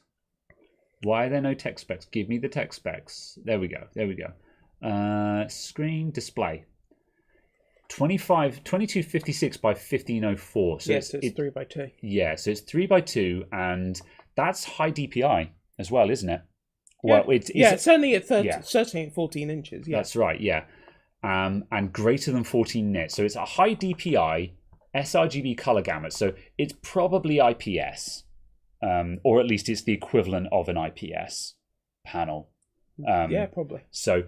I'm trying to say, how can we compare this to the Dell, basically? So let's say that the Dell had an optional extra for a high res, because the Dell just has a 1080p screen, which is what fine. size is it? 15.6 inches. It's but 15.6. 1080p at 15.6 is high res. It's fine, but it's not high. It's high res, but it's not high DPI. You know, with this, you'd run this at like 150% scaling, or if you're a mad lad, 120. The Dell, you're going to run that at 100%. You know, or at least I run my Dell. I run my 14-inch Dell at 100%. You know, so yeah. So let's pretend that the Dell had an optional extra that was another $100 to have a screen that could match that. So let's say the Dell is actually closer to $800. So we're actually talking like sort of $250 for it to be modular, responsibly built, repairable, and again have that 3x2 display, which is desirable kind of thing. The Dell has got more connectivity. It's got a couple more ports. But the benefit but also with the framework one is you can choose which ports you have. Yeah. And say right now you need 4 USB-A. If you've got 4 of the USB-A cards, you can have 4 USB-A. Yeah. If you need 4 USB-C, you can just use 4 USB-C. Yeah. So that's a benefit on flexibility. It might not have all of them at the same time, but the situation where you're going to need all of them at the same time, all of those ports, is much lower than needing a selection of them. Yeah, so this is the thing, is that, like, the framework laptop, it looks expensive, but it's actually, it's reasonably priced. I don't want to say that it's cheap or good value, but it's reasonably priced. You know. It certainly isn't an outrageous price for what they are trying to do. Absolutely. And I think if we actually spec'd up a Dell to be actually the equivalent of the framework, because the Inspiron 15, it's a consumer laptop. It's made of cheap, scratchy plastic. It's, you know, like, don't get me wrong. I sell Inspiron 15s in my shop. They're good bog standard laptops. It's 700 quid because we need to add in 50 quid for the RAM. Yeah. So that's going to be $700 to $750. Yeah. You know, call it $800 to $850 if it had an equivalent panel on it. Yeah. So yeah, it's, you know, it kind of makes me sad that it's that expensive. Yeah, that's the thing. Cheap laptops just aren't a thing at the moment. And this is, as I say, this is an Inspiron 15 with cheap, scratchy plastic. If we spec the equivalent XPS or Dell Latitude with the premium build, how much is an XPS 13? We're going to blow past $1,000 easy on an XPS or a Latitude. No problem whatsoever. View all products. So let's go XPS deals. Dell XPS 13, which is the nearest equivalent, 11th gen. So for $850, we get an i5, 8 gigs of RAM, high speed though, 1080p display. So better, but still not exotic display. You know, it's perfectly fit for purpose, but it's not exotic. I would call the framework's display exotic because it's high DPI and it's 3x2. This is a good display, but it's not exotic. This is 256. So if it was 512 gigs of RAM, 512 gigs of SSD, we still need to add in more RAM because it's 8 gigs there. And we're at £900 already. Yeah. So call that $900. By the time you've added in 16 gigs of RAM, that's $950. And assuming you can actually add it in. Yeah, assuming that it's not soldered. On an XPS 13, it might be actually. Hang on a sec. Is there a 16 gig option? On the left-hand side, there is. There's just a tick box. 16 gigs. Okay, that takes us to 1300 straight away. I mean, we're on i7s. Yeah, because they only do i7s with the 16 gig. So the question is, does the XPS 13 have soldered RAM? Yeah. I don't know is the answer to that. However, even if it doesn't have soldered RAM, if we add another £50 to up it to 16 gigs of RAM, we're still up at like $950. And so with the framework laptop costing $1,030, again, it's actually incredibly reasonable. I guess the question is I would fully imagine if we spec up a Latitude, it's going to cost the same. A Latitude will be the same. The question because you're paying for the warranty. Yeah, well, yeah, that's kind of my point. The question is obviously the fact of, certainly for us being in the UK, is will we get any sort of functional warranty, because they don't offer it in Europe. Oh, really? Yeah. Etc. Etc. Etc. Yeah. So. Yeah. So if warranty is a concern, then I'm going to get a better service out of Dell. Yes. Yeah. For 6 years. Yeah. And now after 6 years, why do I care about the device? Yeah. It's basically e-waste by that point. Yeah. So if warranty is a concern to you, then the Dell would be a better option. But of course, on the flip side, because of the repairability of the framework laptop, I mean, I suppose repairability is no good if the main motherboard fails and you've got a £500 bill for a new motherboard. However, if say if you broke the screen or if you broke a port or something, I'm basically, this is an unfinished thought. I'm tempted to say I would rather have a laptop that is repairable than a laptop that is not repairable but has a good warranty. Because the reason why I need the warranty is because I can't repair it.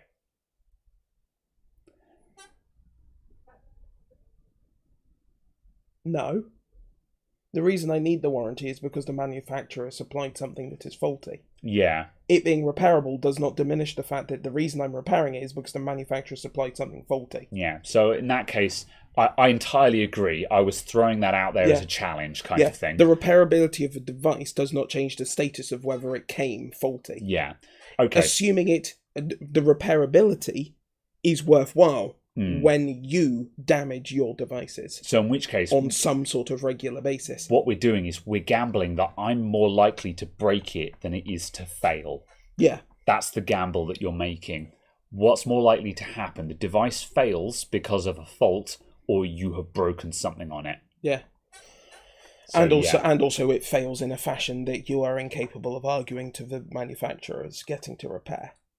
Obviously, in my circumstance, I'm more than willing to take that argument. Yeah. Thanks to the European directive, for any purchase on a store or on the internet from a professional seller, you benefit from a legal guarantee of conformity of at least 2 years.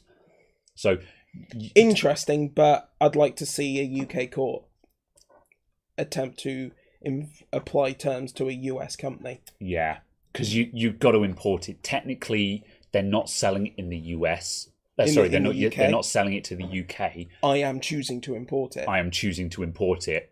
Yeah. By making UK shipping available, are they not selling it in the UK? I do not believe so. I do not believe that counts. Yeah. In order to count as selling in the UK, that would imply that they have a warehouse in the UK, wouldn't it?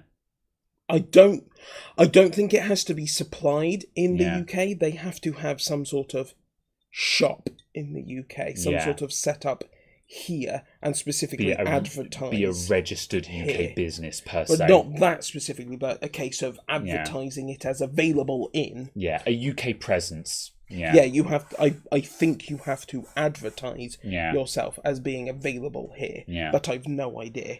Because otherwise, this isn't obviously something I've ever tried to argue in front of a. Yeah, that's just it. That's the interesting thing. It's just like if I go to America, I buy a framework laptop in America and I take it back to the UK. Do I get a warranty? Probably not, because I took it outside of its warranty area. However, if the company from whom I purchased the device offered to ship it to my country, are they not selling it to my country? I think the second option is a different setup to the first one. But you'd probably have to take it to small claims. But yeah. And you would have quite. I think it would be quite difficult for you to successfully get anything out of it. But again, anal. Yeah. Oh, that's an interesting one from Sai. Are they charging VAT at the point of sale? Because if so, they're selling it in the UK. That's basically an admission they're selling it to the UK if they're charging VAT. Depends. Yeah, very much depends. I don't know. I think we're very much. Oh yeah, no. But it's a case of those are my personal considerations on it. Yeah, I don't know. This is. I think I don't really care about the answer to this question because I'm not going to buy one. No. However, but those are my considerations. As a hypothetical, though, I think that's an interesting topic. I would, by all means, I would definitely. Oh, interesting. Yeah, they've got region and pricing there. Interesting. Oh, they're offering different pricing and stuff like that. Interesting. Yeah. I would. Yeah. So okay, I think I'm going to move on to another topic in a minute because just yeah. We haven't. There we go. Okay. Hang on a sec. I'm just going to move our faces out of the way because we've just here we go. There's the money shot, everyone. We haven't opened ordering in your region yet, but we're looking forward to getting there. We can notify you when ordering opens. So they do not sell to the UK.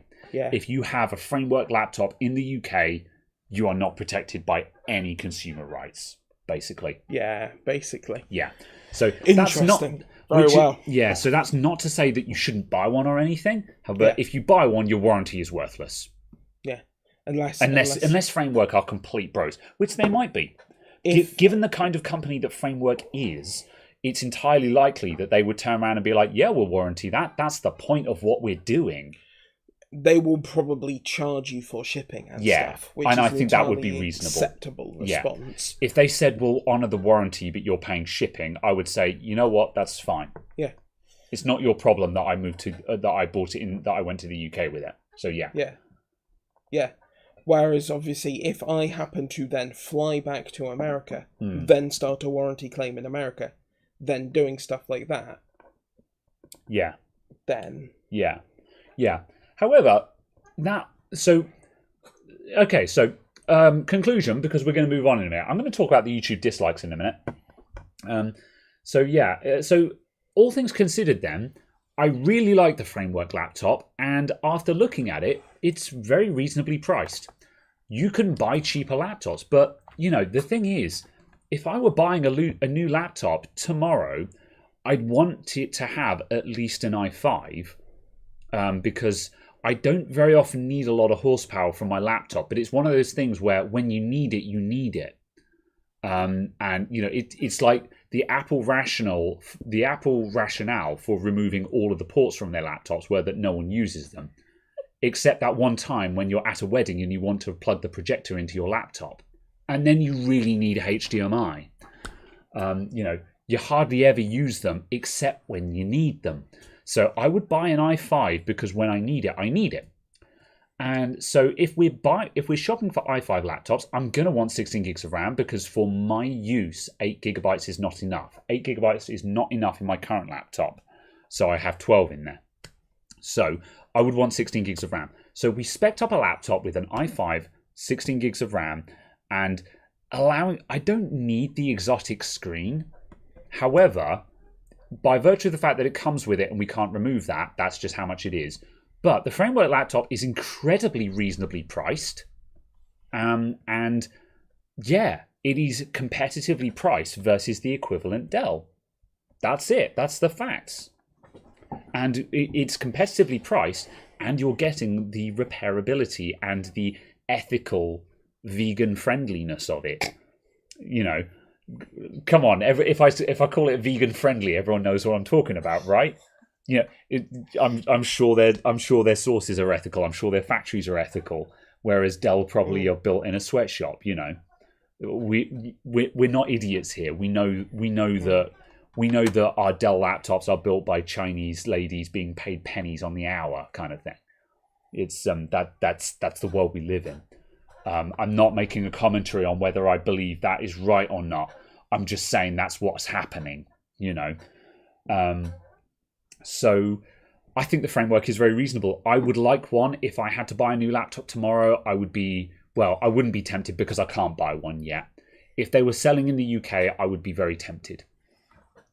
Yeah. So I'm not buying one because I can't, and I'm not going to buy one because I don't need a new laptop. But if I was buying a new laptop tomorrow and the Framework was available, it would definitely be in the list of contenders, I think.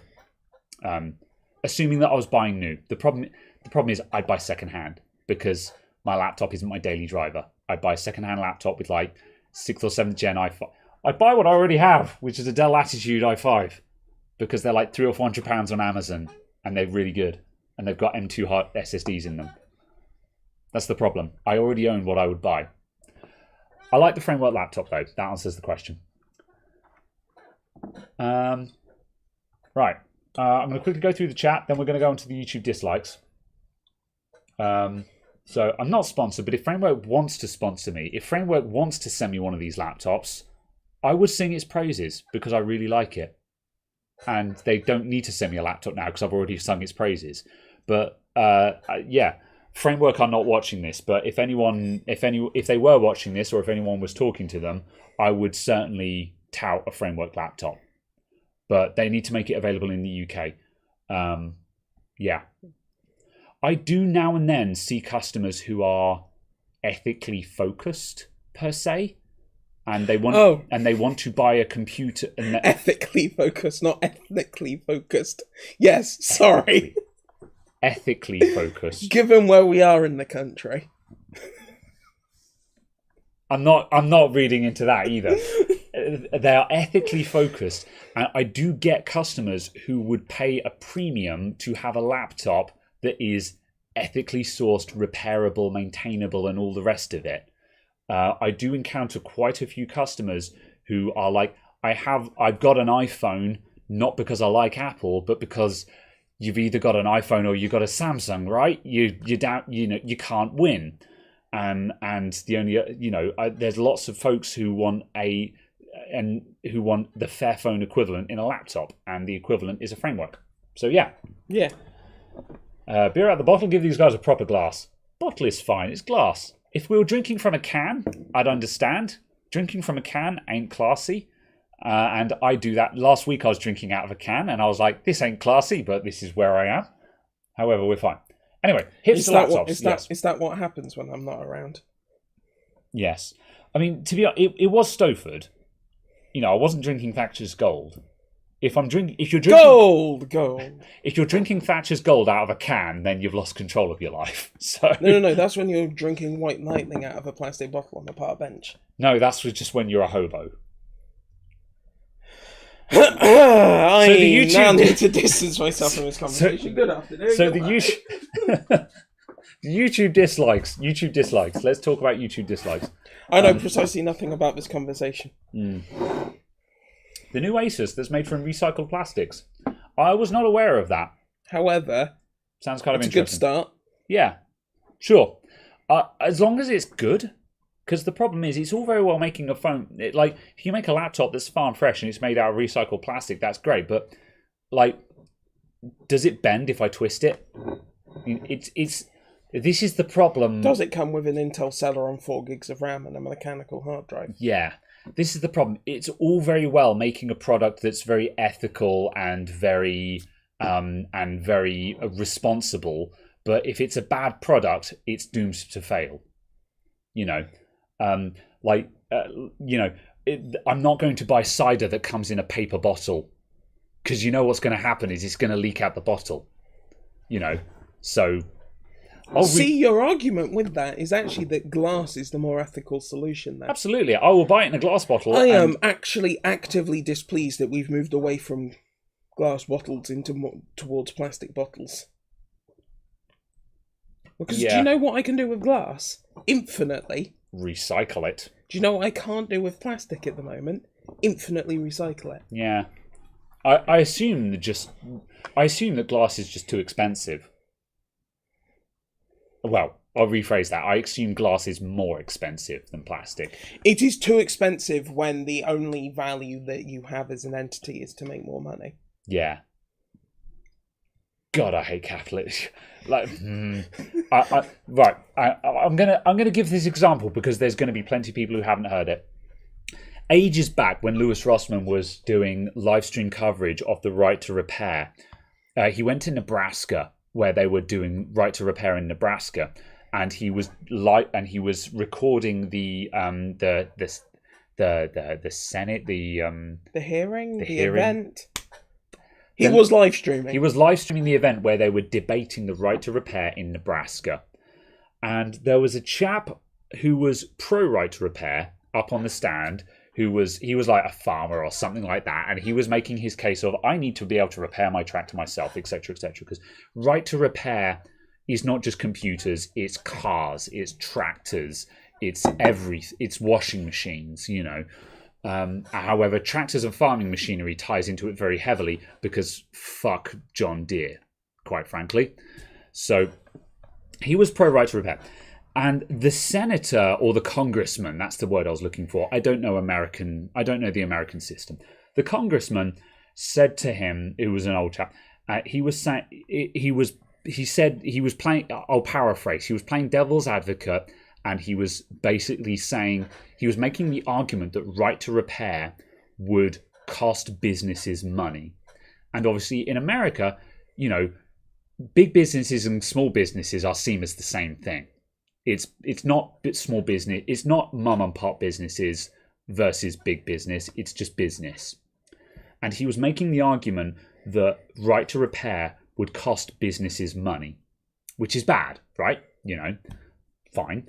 And he said, if, you know, the right to repair will cause businesses to lose money because they will sell less, or they will be able to fix less because they are making available the means to repair their stuff, which means people are not paying for them to fix it or buying a new one.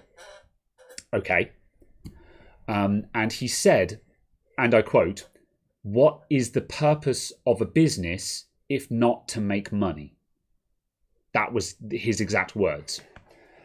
And unfortunately, it caught the guy on the stand was kind of caught off guard by this quote. And this quote angered me beyond reason, because what I really needed the guy on the stand to say, and what he did not think of, is to say, no, what purpose of a business is there if not to make enough money? This is the critical term, enough money. Because the problem with late stage capitalism, the problem with AAA games, the problem with EA, the problem with Ubisoft, the problem with Apple, the problem with all of them is that it's not enough to make money. They have to make all the money. They have to make more. It's not enough. It's not enough just to be able to pay their business. It's not enough to pay the bills and to pay everyone a living wage. There has to be more. That's the problem. It's not enough. And therein lies the issue. And I don't have an issue with capitalism because I'm in business to make money, but I'm in business to make enough money. I'm not interested in becoming a millionaire. I'm not interested in having $1 billion in stock options. I'm interested in paying myself a living wage and paying anyone else who would work for me a living wage, because that is enough money. And I don't need more money than that. That's the problem with capitalism. So this is the thing. So that's the issue, and this is where ethics comes into it, and this is where talking about plastic versus glass comes into it. Is that, you know, the problem with business is that they're making money selling cider in glass bottles, but in their eyes they could make more money if they sold it in plastic bottles, and that's the problem. And that's it. I'm done being sanctimonious now.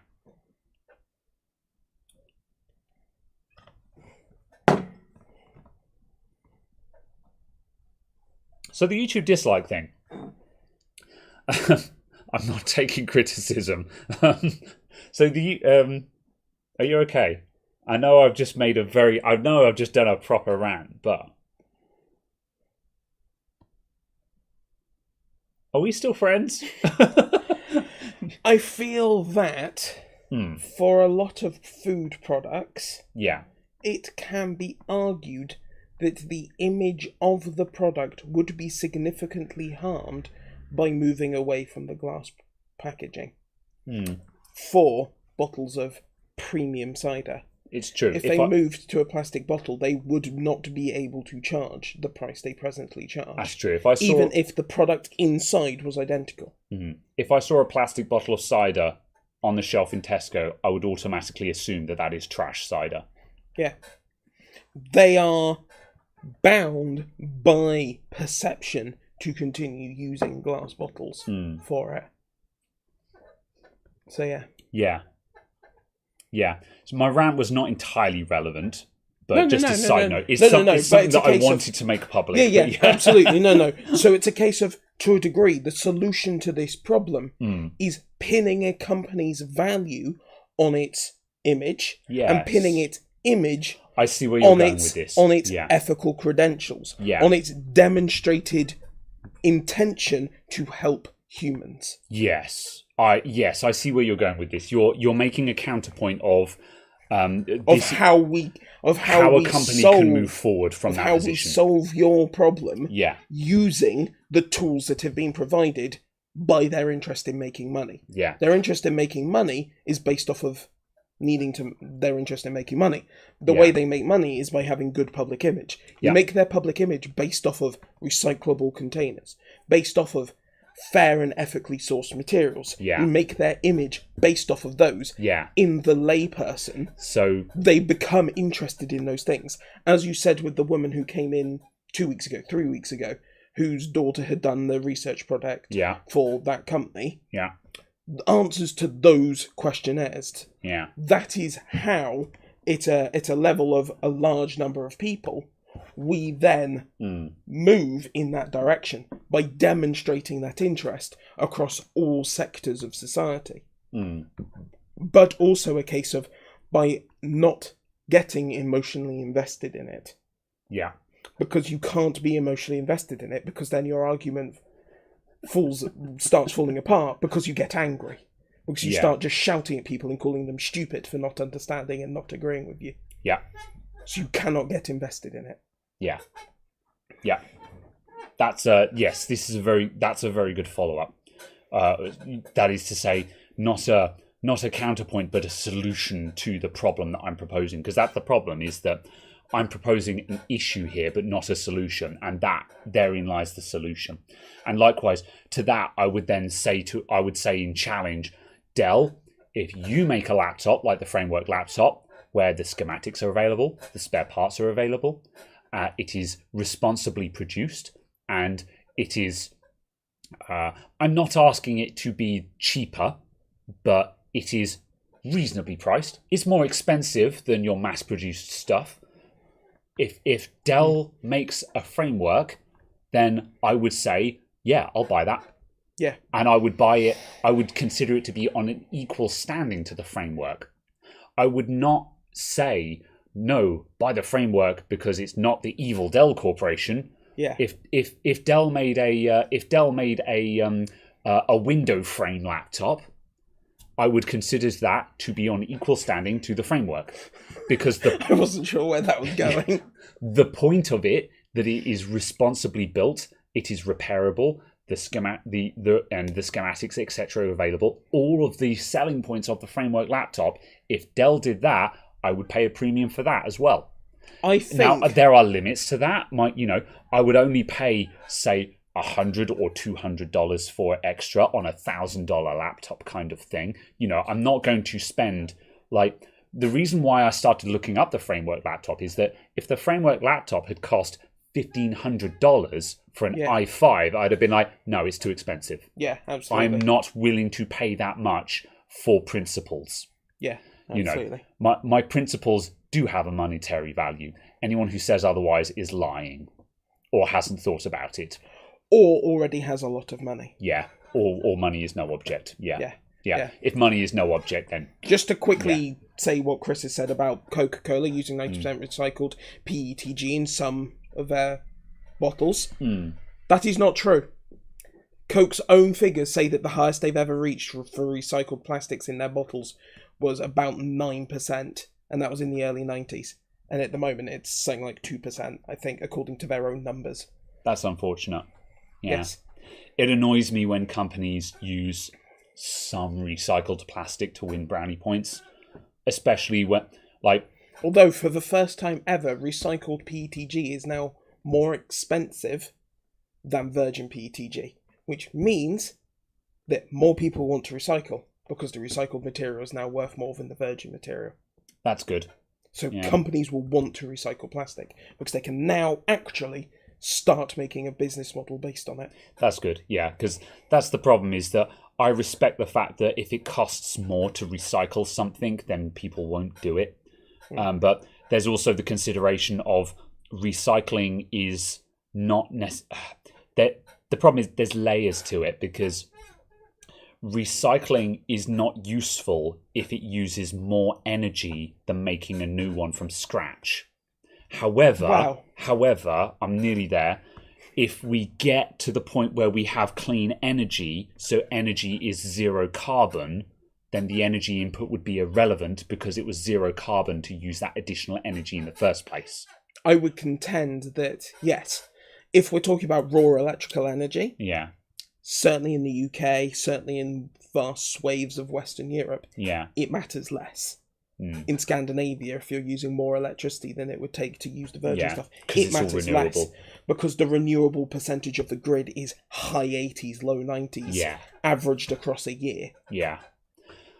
So on that scale, it matters less, but it still obviously matters because it's woefully inefficient. And if you're looking at a global efficiency point of view, that energy could be used for something else. That energy could be used for a house instead of making plastic bottles, if the plastic bottle facility was more efficient on its energy input. But kind of a case of...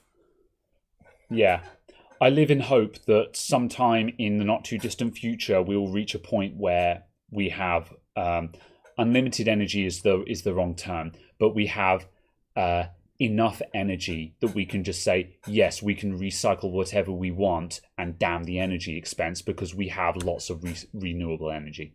I recently watched a video about fusion energy. I know. Fusion is always 20 years away, right?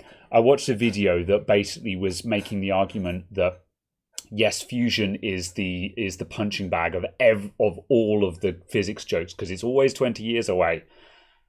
But we actually are still making breakthroughs in fusion energy. Oh yeah, absolutely. And I don't think anyone denies that point. But so the commercial viability of it is probably never. Maybe. Commercial viability.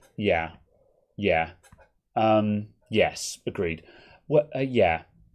Commercial, yes. Okay, because that's the thing. Because by the time we actually get to the understanding of making functional fusion reactors, I imagine that commercial considerations will have decreased. Maybe. I mean, the thing is that I don't want to make assertions here because I can't remember the exact numbers of the video, but the video it was a proper engineering channel. It wasn't just. It was a propaganda channel. It wasn't some nut job green power thing.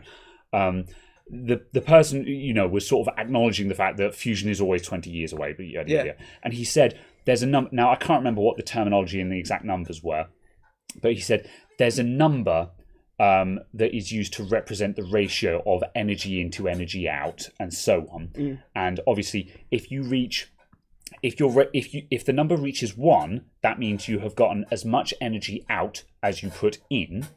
However, that does not take into consideration how much energy it costs to run the facility that runs the reactor.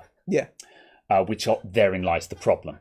You can make a reactor that produces exactly the amount of energy energy out as you put into it, but if your entire facility and staff takes an additional megawatt to run, then that is still net loss. However, the point of the video was that they are moving to a position where they are potentially reaching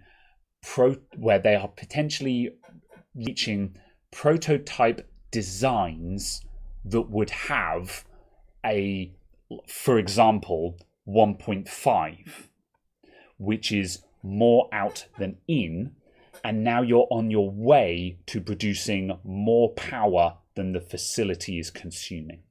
So we have had successful fusion energy runs that were gross neutral. That were energy in to energy out of reaction. But obviously it was a case of, I think they ran for less than a second. They ran for fractions of a second. So it's kind of a case of functionally useless when looking at a power supply, but a case of obviously very good progress from a science point of view. But so I think the point that I'm making with this conversation is not to say sort of, fusion is imminent, because it's not. It's still 20 years away. Minimum. Yeah. Yeah. However, I think my point is that what we're at the point where we're looking at fusion and going, yeah, we're not there yet, but it can be done. I think is the point that I want to make. Is I think fusion is the exit strategy of the world, kind of thing, because we need what we need as a planet is a next generation energy supply. And the thing is, fusion is I'm just going to say, it's not going to happen in our lifetime, but it's possible. And I think that fusion would form the exit strategy that means we can actually just recycle stuff where cost of energy to recycle is no object, kind of thing. Or at the very least is a negligible object. But yeah. Again, not as close as I think. I think that's reasonable. I'm not gonna say it'll happen in my lifetime. Whatever. But a case of obviously a scale of happening in your lifetime is still another 60 years away from today. So yeah. Okay. However, I think a lot can happen in those 60 years. What my takeaway from that video was not that fusion was imminent. I think my takeaway from that video was that fusion was actually possible. That it is in fact possible. Yeah. And because the problem is that it's easy to look at fusion and make jokes about how fusion is always 20 years away and be like, why are we still spending money on this when it's not viable, etc., etc. But the thing is, it's a case of it is worth putting money into fusion and spending all this money on fusion, because while we probably won't see the benefits, our children or our children's children might just see the benefit of it. And I think that's why fusion and so yeah. It's also a case though that you're saying that as a solution. It's also the other solution. I'll see if I can find that video. Political will. Agreed, because there's also a very strong argument to me. Molten salt.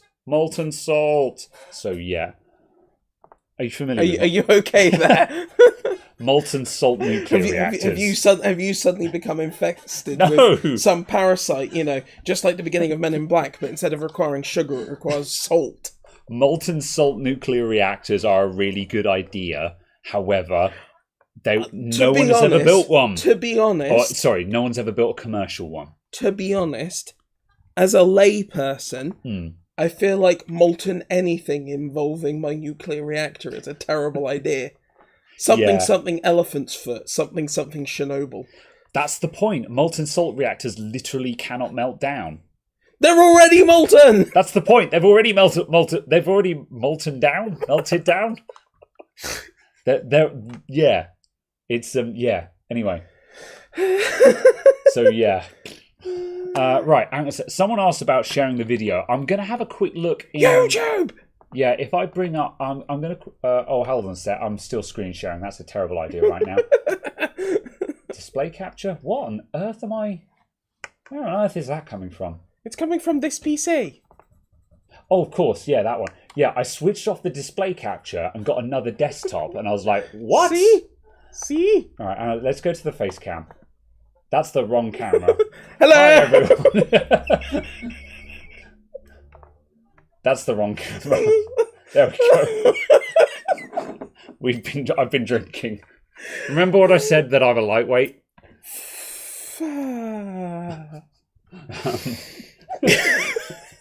So I'm sorry.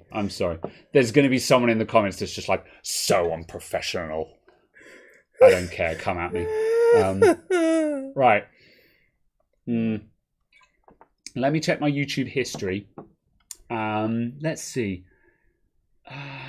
Why would you have watched it on the Adamant IT2 channel? Oh yeah, sorry. I meant to open my hang on a sec. Where's Nethersen? There we go. YouTube. Sure. Okay. Right. There. Sign it. Oh. Come on. I want to. Oh, I've signed in. There we go. That's fine. Where are? There is a history. Where, Do you want history? Yes. It's literally right above. Thanks. It's the one that's called history with the big also shut up words of history. Right, I'm gonna back scroll and see if I can find it. Like I said, it was an interesting video. I'm not one of these people that's just like sort of Atomic energy? No. That UV protection amulet. Let's see. Okay. It was a couple of days ago, so that's a lot of videos ago now. I watch a lot of YouTube, to be honest. I was watching it in the evening. Oh, proof. That's the 29th of October. Ooh. You've gone a long way back. Yeah, hang on a sec. Search. Search is in the right-hand side. I'm going to search on the page first. Fusion. There we go. Exploring why this and yeah, here we go. Hang on a sec. Sponsored by Curiosity Stream, because that's what all the STEM channels are sponsored by. I'm going to smash this into the channel. Like I said, I'm not saying this is the future. I'm just saying this is the video I watched. I thought it was an interesting video. Make of that what you will. Get sponsor block. If someone wants to sponsor this, then they're more than welcome to. God, I wish I was like Westerns. Imagine being Linus Tech Tips, where you can just get away with anything. So yeah. No. See. What you have failed to realise is that because Linus believes he can get away with anything, he can get away with anything. It's true. You set your own limits and boundaries. Yeah. All right. YouTube dislikes. For the 17th time. YouTube dislikes. YouTube dislikes. I wouldn't know. I've literally never looked at them. We've been going for 2 hours, so this is the last topic of the day. So sponsor block is an extension that skips. Oh, really? Damn. Sponsor block is an extension that skips sponsor segments and more optional stuff in YouTube videos. Today I learned. Fair enough. Yeah. All right. Sure. I'm not that fussed. I mean, I skip sponsor segments in adverts because I just tap the right arrow key a couple of times and it jumps forward by 30 seconds kind of thing. But I'm generally always interested to see who is sponsoring people just because I'm interested. I'll always wait when someone says this video is sponsored by. I do actually wait to see who it's sponsored by and what their product is. Because I'm genuinely interested to know. Raid Shadow Legends. And then I skip forward, and because I do actually wait. I'm like, you know what? I'll wait. What are you selling to me? Because it might be something I'm interested in. Ridge Wallet. I have looked up the price of a Widge wallet. A Widge wallet. I've looked up the most turgid thing in your pants. I've looked up the price of a Ridge wallet. They're horrifyingly expensive. Aren't they like $90? Yeah, and I'm like, who the fuck would buy this? Do you know what I can do? I can make my own Ridge wallet with an elastic band and 2 credit cards. Yeah. If you want to sponsor me, Ridge Wallet, I'd take the money, but my morals are purchasable. Yeah. It's the same with D-Brand, man. You've got a D-Brand on that, haven't you? How much was your D-Brand skin? I don't know, like £16. Okay, that's reasonable.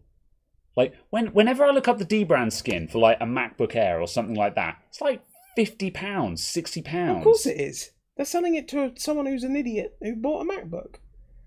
Ow! But yeah, okay. I failed to see which part of this you're missing. But also, this isn't a D-Brand skin. Okay. This is an I thought you Extreme Wraps one. Oh, okay, yeah. Because I wanted to try someone different. Oh, right, yeah. And you will note that there is a difference. Oh god, I'm making a right meal of this. Yeah. 1 moment. It wasn't as good, was it? You will note there is a substantial difference. This does not glue. Yeah. This is not glued down. There is fluff under the skin. Credit where it's due. D-Brand skins are really good, aren't they? They actually attach to the phone. However, doesn't that look pretty good though? No, you're looking at it too close. I mean the texture itself, not the quality of the skin. Where's the crap tier face cam again? This is Caradog's. Oh god! Congratulations, it's white. Use the real camera. Use the real camera. Okay, hang on a sec. Oh my god! No, that's the best. You need to change the source. The source.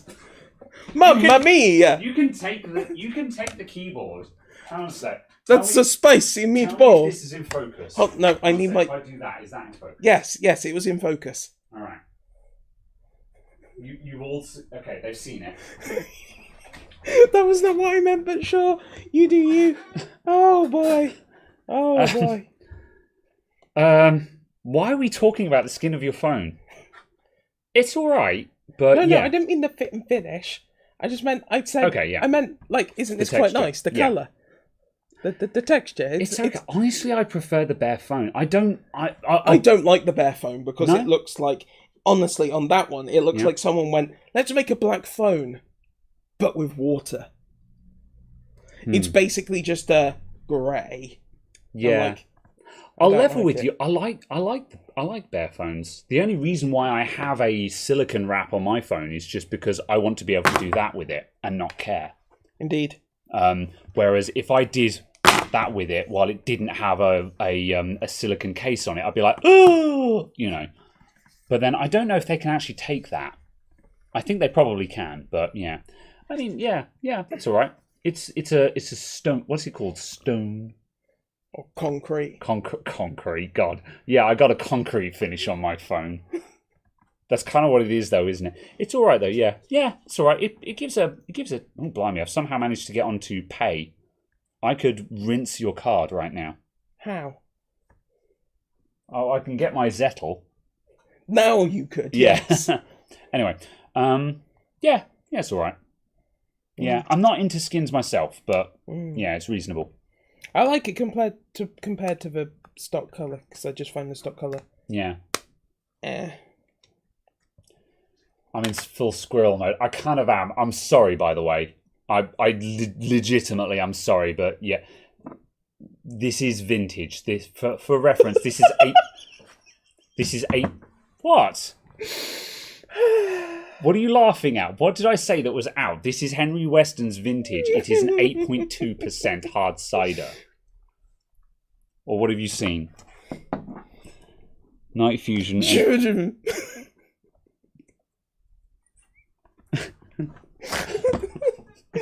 I was ill prepared. Okay, yeah, that's funny. That's funny.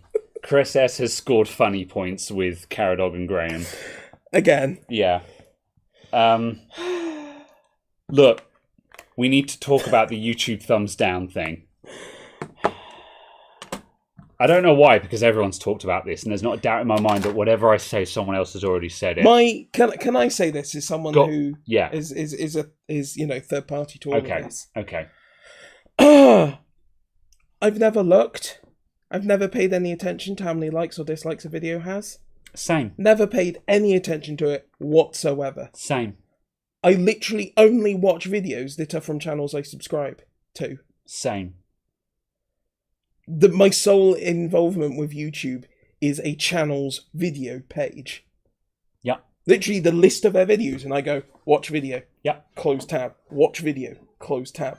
Watch video. Close tab. Yeah. That is my some involvement. So I don't see what function disliking a video is supposed to serve.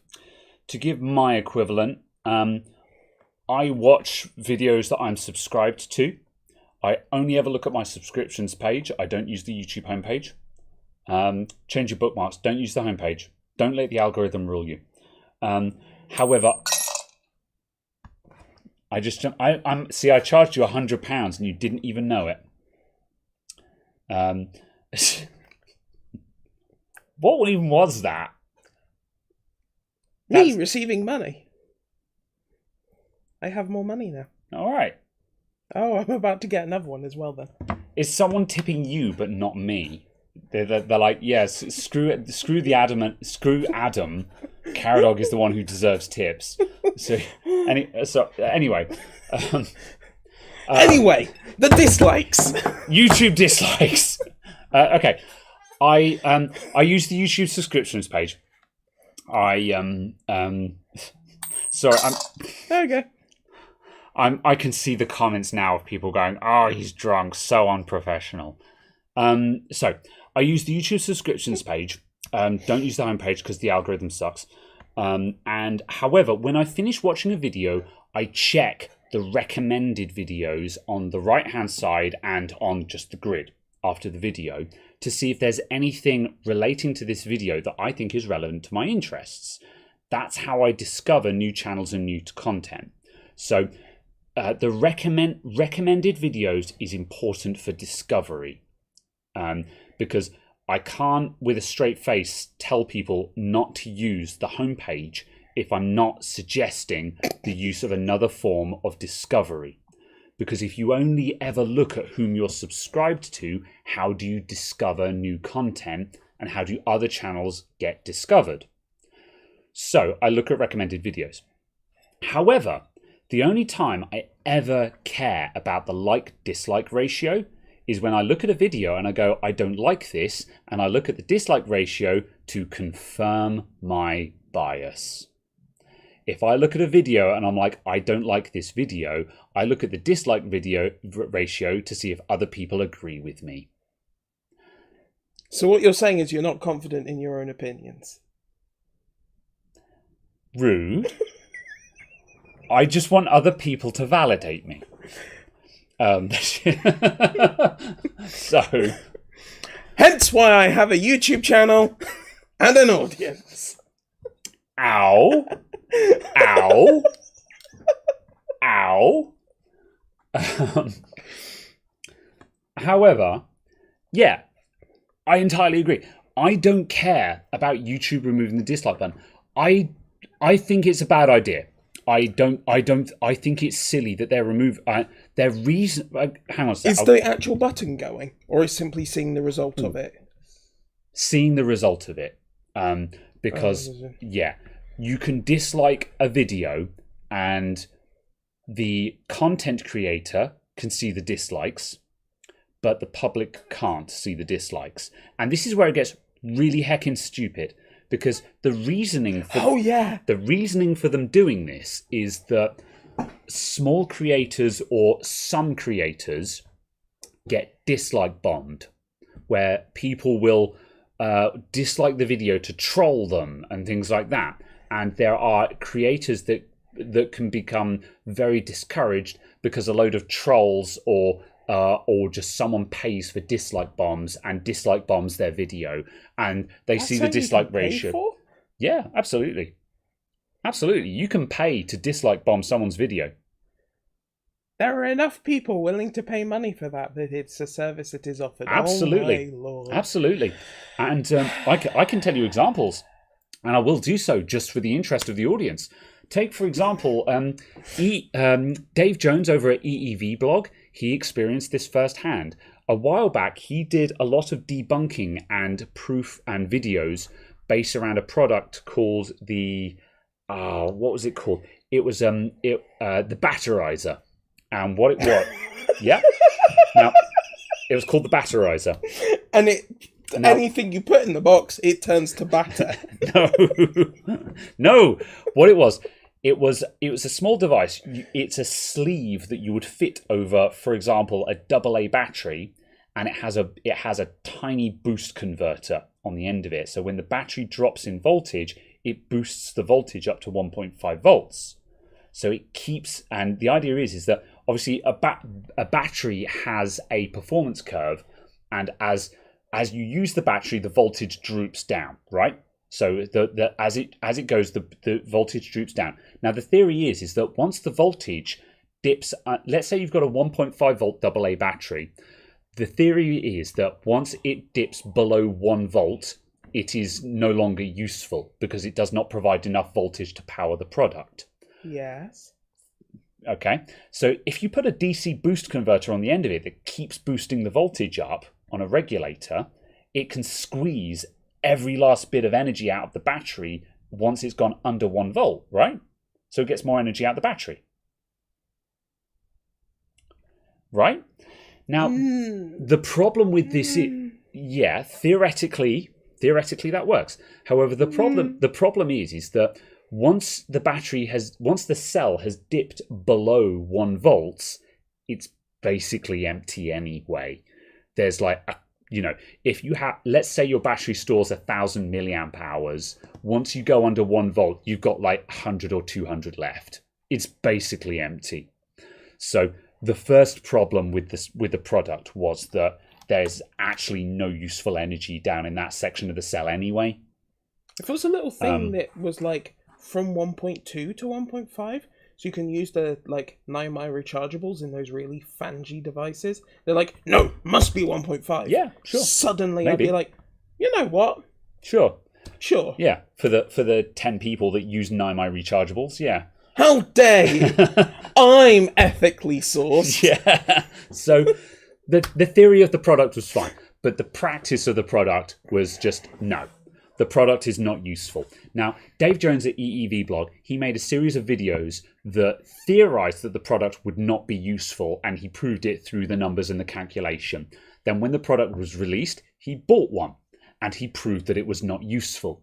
Oh dear. And he did tests and proved that it was demonstrably not useful.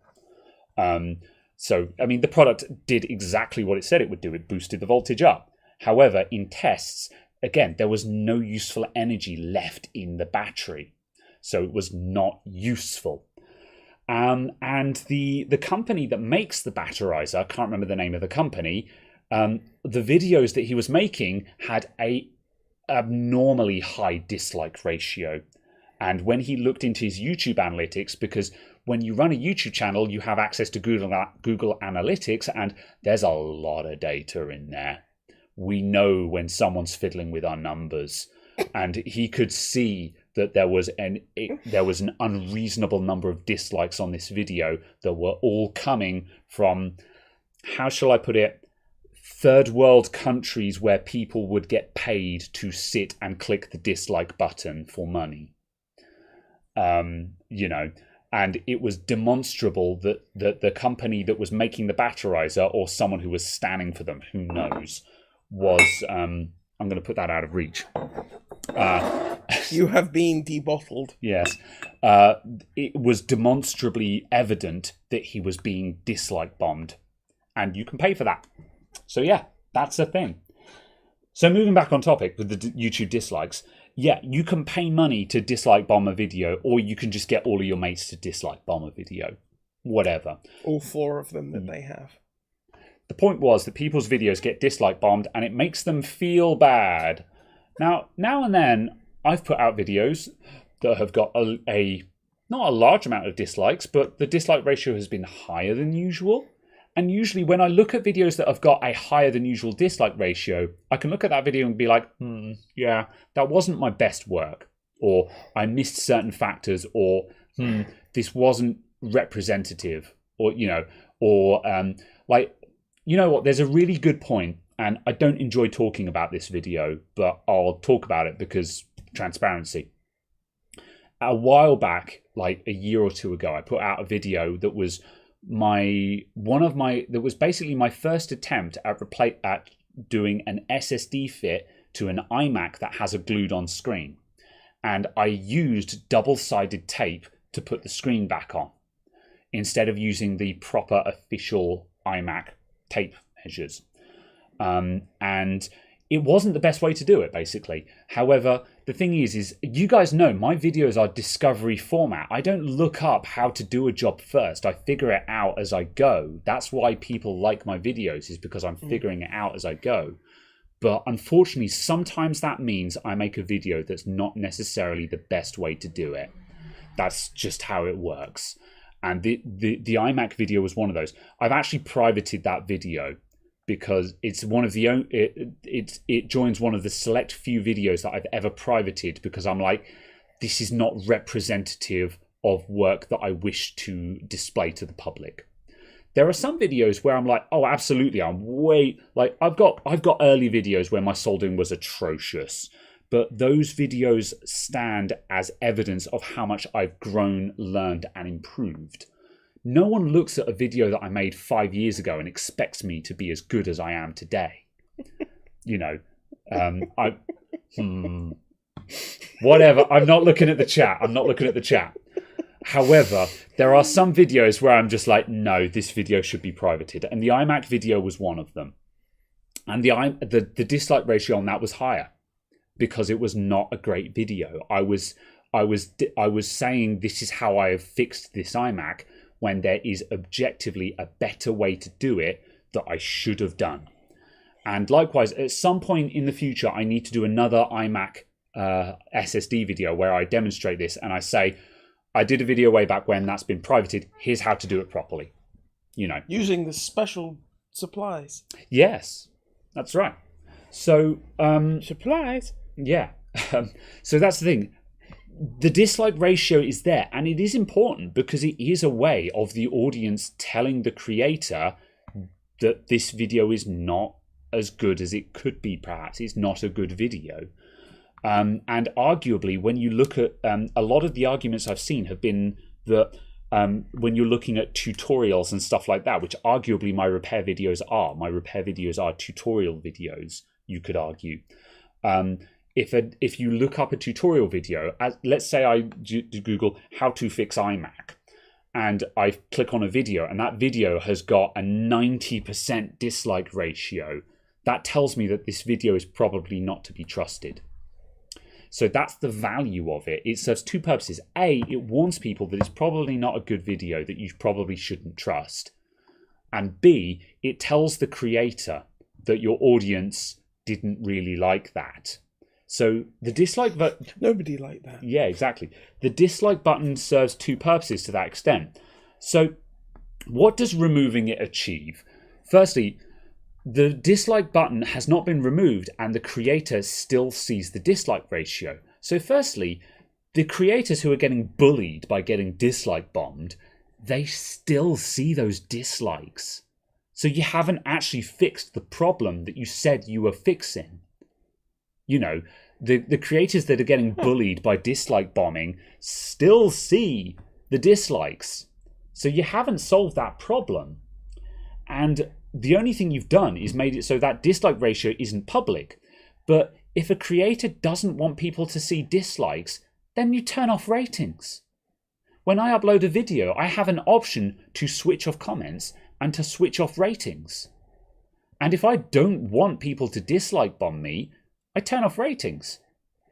And the trade-off I make is that I don't get to get those thumbs up. And I don't look at the thumb up count anyway. My measure for whether a video is good or not is how many views it's getting. If a video is getting lots of views, that tells me that lots of people are watching it. Because when lots of people watch it and share it, the algorithm picks it up and shares it, which gets more views. So, or you've managed to make sufficient number of people angry. Yeah, all that. Yeah. In which case, the video is probably achieving its objective anyway. That's the question. There is an indistinguishable line between a good video and a video that achieves its objective. Make of that what you will. Make of that what you will. So yeah. Yeah. So I wonder if we'll see. TLDR, I don't care about the dislike button being removed, but I think it's a bad move and I think it's stupid. I don't think it achieves anything by removing it. I don't know. Because I've just thought of another thing that someone else said there as well. Yeah, I've not been reading chat. Bandwagoning. Bandwagoning. Because if a video, if no one can see whether a video is greatly liked or disliked, are people not more likely to be honest? Yeah, that's true. So we are more likely to see a more truthful percentage. Yeah, YouTube Rewind notoriously gets disliked into the Stone Age, but I think that's because it's bandwagoning. I mean, also the fact of it's just been absolute garbage of no editorial quality for like 3 years. Oh, okay. I never watched YouTube Rewind, so I wouldn't actually know. But it wouldn't surprise me if it gets dislike bombed just because it's funny and trendy to dislike bomb YouTube Rewind. I mean, it didn't help that basically I've not seen anyone who's commented on it that was like, yes, this was actually a worthwhile human endeavor. That's true. Perhaps that was a bad example because YouTube, like as I say, however, I don't watch YouTube Rewind, and the reason why I don't watch it is because they get in a bunch of celebrities, and I'm like, I don't feel like this is representative of YouTube. But like, this is my same argument with YouTube in general: is I don't think YouTube is representative of YouTube. Now, bear with me here. For example, my beef with the algorithm.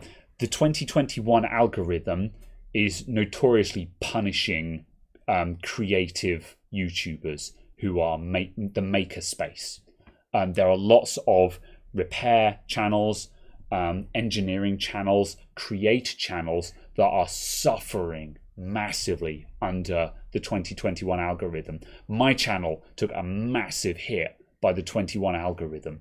I'm doing okay because I anticipated this situation.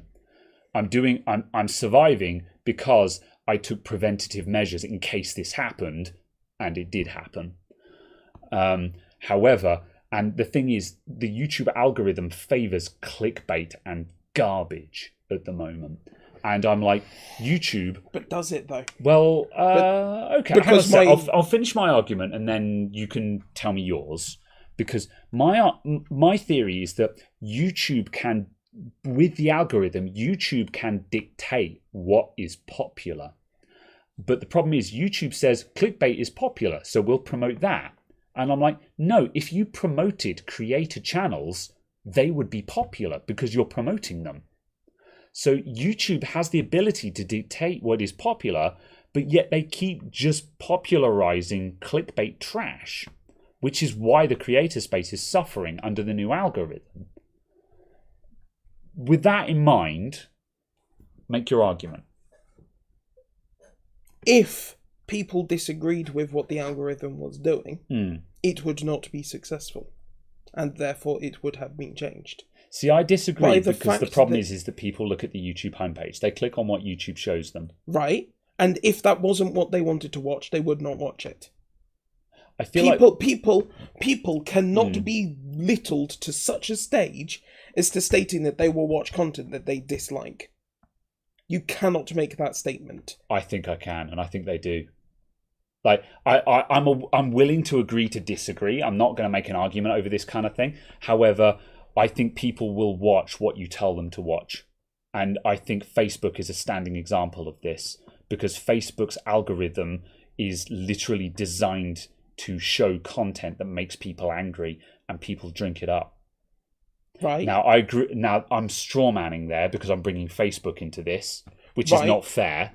But we're talking about YouTube here, not Facebook. But at the same time, is the person's not intent with that to therefore become angry, and therefore it is exactly what they are looking for and wanting? Yeah, that's a reasonable comment, and in which case that's a problem with society. Is it? The statement? I feel like the statement is a non-compartmentalizable argument. Perhaps I'm because of the state of opinion. I'm blaming the institution for something for which society is to blame. Perhaps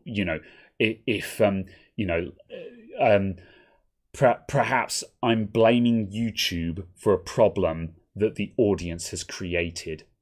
But then on the flip side, what I'm saying is that YouTube is the one that has the power to change this, and I feel like they are choosing not to. But you're saying that they should dictate what people watch according to what other metric? So the category of makerspace should now be the sole shipped content? Yeah, like... What categorizes it is that then? I'm not saying that this is morally justified or that this is the correct answer. However, what the argument that I'm making here is I'm saying, yes, YouTube should dictate what is popular, because the argument that I'm making here is that people need to be told what to watch. And now I'm not saying that I believe this. I'm just breaking down what I've actually just said. I'm suggesting that people need to be told this is what intelligent content looks like, because I think we can agree that clickbait, reactionism trash is not good content. I think it's reasonable to say that that is trash TV. Like Jerry Springer is trash TV. I think we can agree on this. Whether you like it or not is another question, but we can agree that it is not particularly intelligent viewership, right? So is that now a requirement of making a video on YouTube? Therein lies the issue. Is that what media boils down to? Yeah. Only supplying some higher egalitarian view? Yeah. I'm making that you need to have a high IQ to watch this argument. Now, I'm aware that I'm now in the wrong here. So again, this is not necessarily what I believe. I'm exploring this discussion. I'm not saying I believe this. I'm just saying let's just see where this train of thought goes. And I believe that it's at the very least. I'm not. See, the problem is that it's easy for me to say you should watch the creator space because they are more intelligent. That's an easy thing for me to say. However, I think what I'm saying is not so much I think you should watch this, is that I think what you are currently promoting is objectively lesser content. I'm not saying that I make better content. I'm not saying that the makerspace is the one true content. But I think it's reasonable to say that trash television deserves less airtime. Why? What makes it less valid? Because it takes away the attention time. Because people have a limited attention span, which is not to say, I'm not accusing people of having a short attention span. I'm saying that people only have so many hours in the day to watch content. Because that's a problem that I have. I can only watch so much YouTube. I only have so much free time in the day to watch content. So I have a finite amount of attention to be consumed. And if I spend that watching trash content, that is less time I have spent watching something that is actually thoughtful and generates something that is thoughtful and teaches me something or expands my horizons somehow. So that's the sole use of recorded media? Education? I think that is the best use of media. Therefore, film should not exist. We're getting into the realms of... Films for the purpose of education should exist. Films for the purpose of entertainment should not exist. Yeah. That is the now, black and white. Yeah. False dichotomy. Yeah. That's reduction. Yeah. Okay. But yeah. a case of. Yeah. So that's where it sounds like that argument is leading to. Agreed. To me. Yeah. And I feel I don't know. I feel if this is a difference as an individual, that I feel that individuals should be held accountable for all of their actions, irrespective of the path that was taken to get to those actions. Yeah. Because a person should be held accountable for what they do. Yeah. Personal responsibility is a high T-note for me. Yeah. Okay. So two things. Number one, to address the black and white reduction that we've just made. My answer to films as I'm sorry I'm not paying attention to the chat, but conversation. This is why we started this podcast. We used to have these talks over Discord or TeamSpeak before that, and we said, hey, we should probably record this stuff. Maybe some people might find it interesting. So the black and white approach you just made. Films as entertainment. I'm going to throw out an example of, say... the Marvel Cinematic Universe. That's exactly what the example I was about to give. The Marvel Cinematic Universe. It's basic entertainment. I think a lot of people agree that the Marvel Cinematic Universe is very entertaining, but it's just...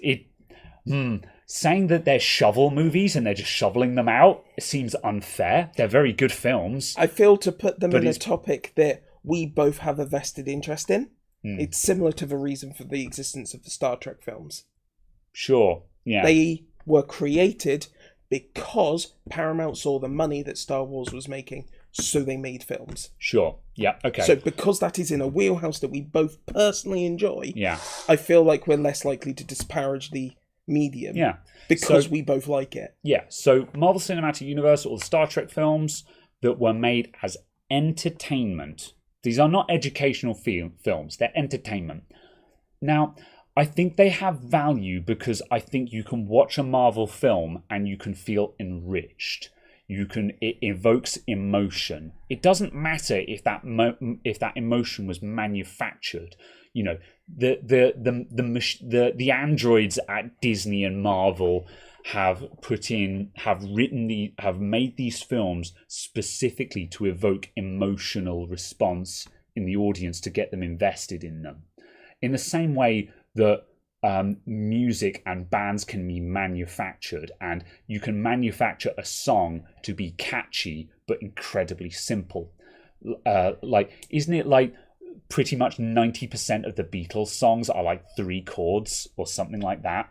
It's not a tour de force of music. A reduction on that again is a case of, so complexity is a requirement for it to be good. Yeah. Now we're going off topic. Oh no, absolutely. But following absolutely. All of the threads out. Absolutely. Yeah. This is the argument for people who like Dream Theater as a band. Dream Theater are complexity. Dream Theater and gent metal are prioritized complexity.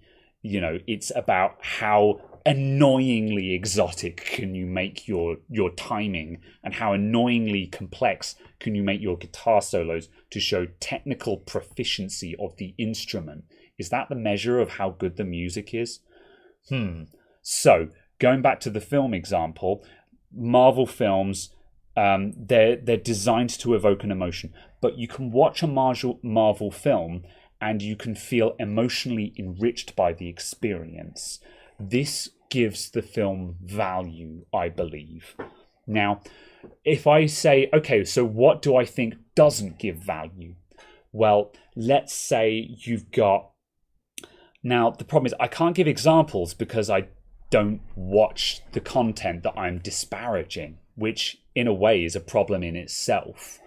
But I like to believe that there's a section out there of YouTube and of TikTok and of Snapchat or whatever, of people doing stupid reactionist content and stupid clickbaity content, where it's just like, I threw a bucket of water on my sleeping roommate and he was so angry about it, and it's just like, this is, I believe, trash. I mean, I'm standing here wearing a shirt that says, "Stop making stupid people famous."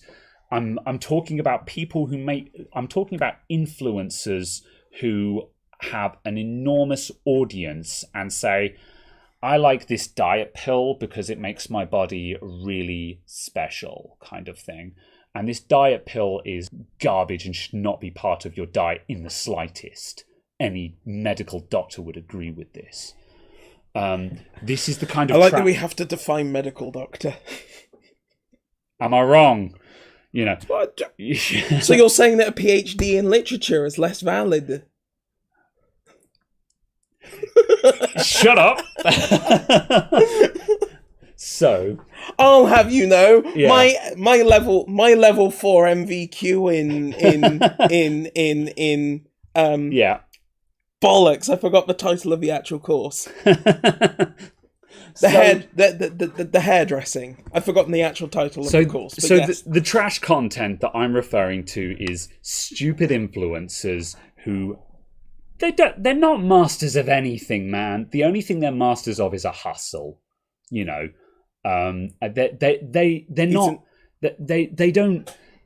not a specialist in anything. They don't have a high degree of knowledge of.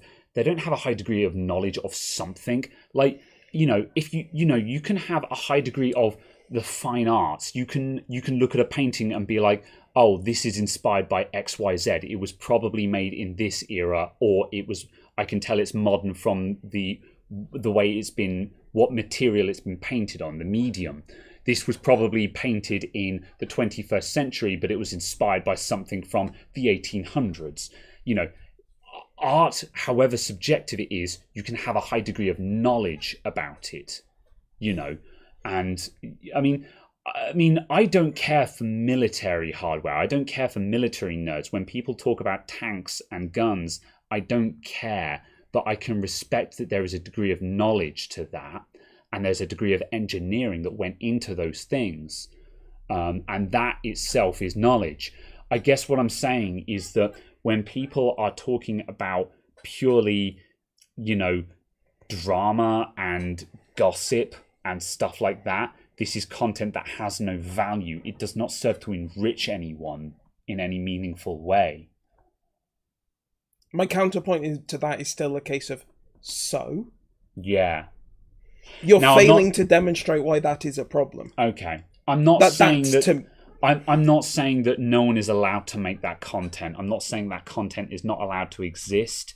But what I'm saying is I think it's bad that the YouTube algorithm and that social media seems to prioritize this content because it's what people are interested in. I think that social media and YouTube et al. Have the ability to say, you know what, this exists and you could learn stuff from it. We're just saying, kind of thing. Now, people should always have a choice. And I think also you were talking about prioritizing responsibility and choice and stuff like that. And I entirely agree. It is our choice to seek out what we think is better knowledge. We could say this is entirely irrelevant. The YouTube algorithm is irrelevant because if I think that creator channels have higher value, then it's my choice to go and watch them instead. And that's my choice to make. And if someone feels enriched by what I consider to be trash content, good for them. But I think it's a shame that the trash content, which I can make a strong argument for being trash content, I think it's a shame that that is what seems to be prioritized by the algorithms that we see in social media today. But what objective, non-human bias-based metric can you provide to then recommend or not recommend on that isn't watch time, likes, comments, return watchers? I think my metric is... Now, but that's the problem. There's lots and lots of people are watching these videos. Lots of people are liking the videos. Lots of people are commenting on them, saying that they like it. And that the creator should continue. How is something that is not penalizing those people simply for being those people going to select against that? Okay. So I can make an argument where I can define what I believe to be trash content, and one of the numbers, one of the values that I place on that is what is the objective of this content. If the objective of the content is to educate people or otherwise make people feel, now here's a spicy one. If the objective of the content is to inspire people, there we go. I think I've managed to dodge a bullet. I nearly said if the objective of the content is to make people feel good about themselves, but good Lord, there's a double-edged sword, isn't there? If you make your metric make people feel good about themselves, oof. However, if the objective is to inspire people to do what though? Inspire people to better themselves. And but then of course now we're getting into the weeds of what is better. So we go round in circles, don't we? It's still a case of we're failing to have a defined metric in which to measure against. Okay, so that's kind of the issue. Let's pretend that I managed to justify it in words and make that metric. The second problem is, how do you tune an algorithm to recognize that? And even if I can satisfy condition 1, I definitely can't satisfy condition 2. Sure, absolutely. So in which case I'm unable to refute. I feel that I don't know. I feel like my counterpoint to that is Veritasium. Okay, what are your considerations of Veritasium? They are a channel that is focused around education. Yeah. Yet they are still raking in millions of views in their videos within the first few days of upload. Yeah. But they're an educational channel. Yeah. Which would infer that it satisfies your requirements, but it's also reaching millions of people. Yeah. Therefore, their content complies with the current algorithm, so the algorithm can't be broken if it's pushing educational content. Yeah. And people are watching it, and people are liking it. Yeah. So my thoughts there Therefore, are, number your one, content is wrong by that metric? Yeah, maybe I'm whining because I'm getting penalised. So if that makes sense. No, I'm not offended by that. Yeah, because they are a demonstrator against that, the fact that they're still getting pushed. Yeah. So my comments there. Number one, I think Veritasium is a good channel. I think that's quality content because their videos are well researched, well informed, and they seek to educate people. So that firstly, I consider Veritasium to be a good channel. Well done, Veritasium. You have my seal of approval. So I'm sure they value it. Yeah, in the slightest. Absolutely. So number two, Veritasium use clickbait in their titles. Now, do they though? Now, whether it is, there are multiple levels of clickbait. So, firstly, when I say they use clickbait in their titles, this is not to say that I disagree with their titles. This is the thing. There is an art to good clickbait. Now, there is, for example, if I title a video, here's an example. One of my most recent videos that I'm the most proud of is the Dell G5 laptop repair, where I did the thermal camera. It was an hour long. Did the thermal camera and all the rest of it. I had a choice when I was titling that video.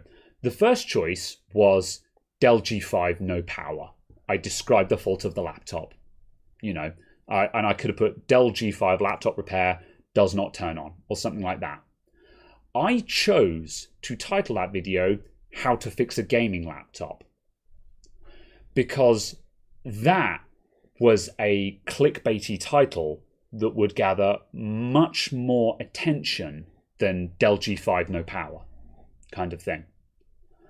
And that was my way of doing classy clickbait, where I titled it with the intention of getting more interest with the title. Shouldn't that be the point of all titles of all media? Yeah. To make it certainly in the sense of educational media, where someone has not subscribed to the educational media to be educated, where you are attempting to fish for interest. Yeah. Surely with your educational media, the entire purpose of the title should be to garner that interest, to make people to want to watch the video.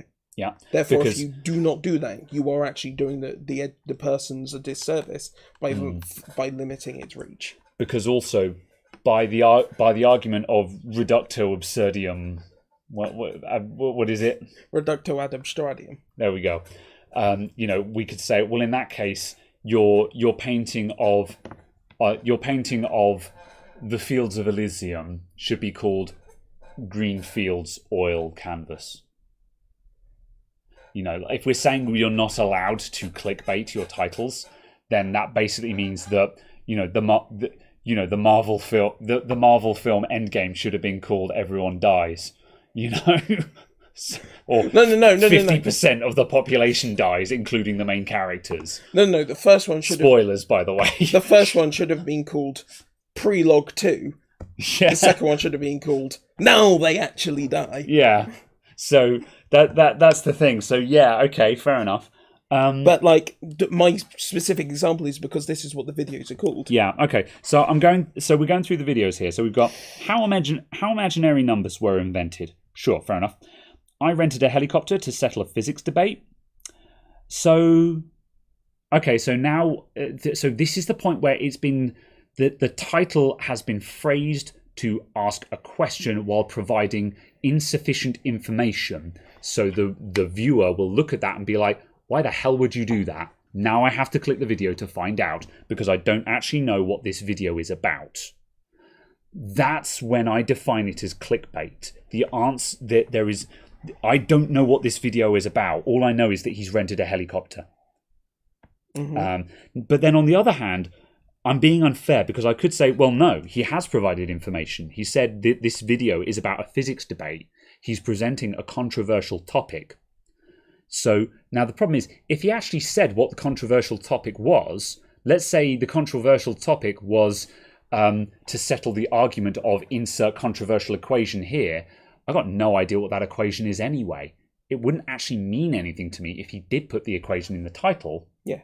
So therefore, there's no harm, no foul. But on the flip side, so then, okay, what if I did know what the equation was? But then on the flip side, I would look at that equation and be like, well, I know what that is. I don't need to watch this video because I know all about that equation. But then on the other hand, I might still be like, okay, but I'm interested to hear his take on it. And also a case of now I have a physical proof. Yeah. So this is providing a physical proof. I guess what I'm saying is that I failed. Yeah. There you go. I think he should put what the physics debate is in the title anyway, because at that point, if I did know what that physics debate was, I'd be like, yeah, sure, absolutely. I'm interested to hear your take on this, and I'm more accepting because you've not tried to conceal your true intent from me. Because if the physics debate is P does not equal NP, I don't fucking understand that anyway. I'm not going to watch the video. I'd like him to put that. I'd like to know in advance if this video is about P does not equal NP, because I don't understand that. Oh, it's fine. Don't worry. You can watch this one then about 3x plus 1. Oh, there you go. He's put that. Yeah, okay, that's in the thumbnail. Yeah, the simplest math problem no one can solve. 3x plus 1. Mm-hmm. See, that's fine. Yeah. I tell you what, I think Veritasium has got it down to a fine art. I would like him to put it in the thumbnail, because if we give another example, I'm going to give another example. I'm going to give... Yeah, it's the helicopter rope riddle. It says right there in the thumbnail. Well, it's a helicopter with an arrow pointing at the rope. Yeah, and the words say helicopter rope riddle. Oh, it does. The words, the text, the English language. I was looking at the helicopter, not the big text that said helicopter rope riddle.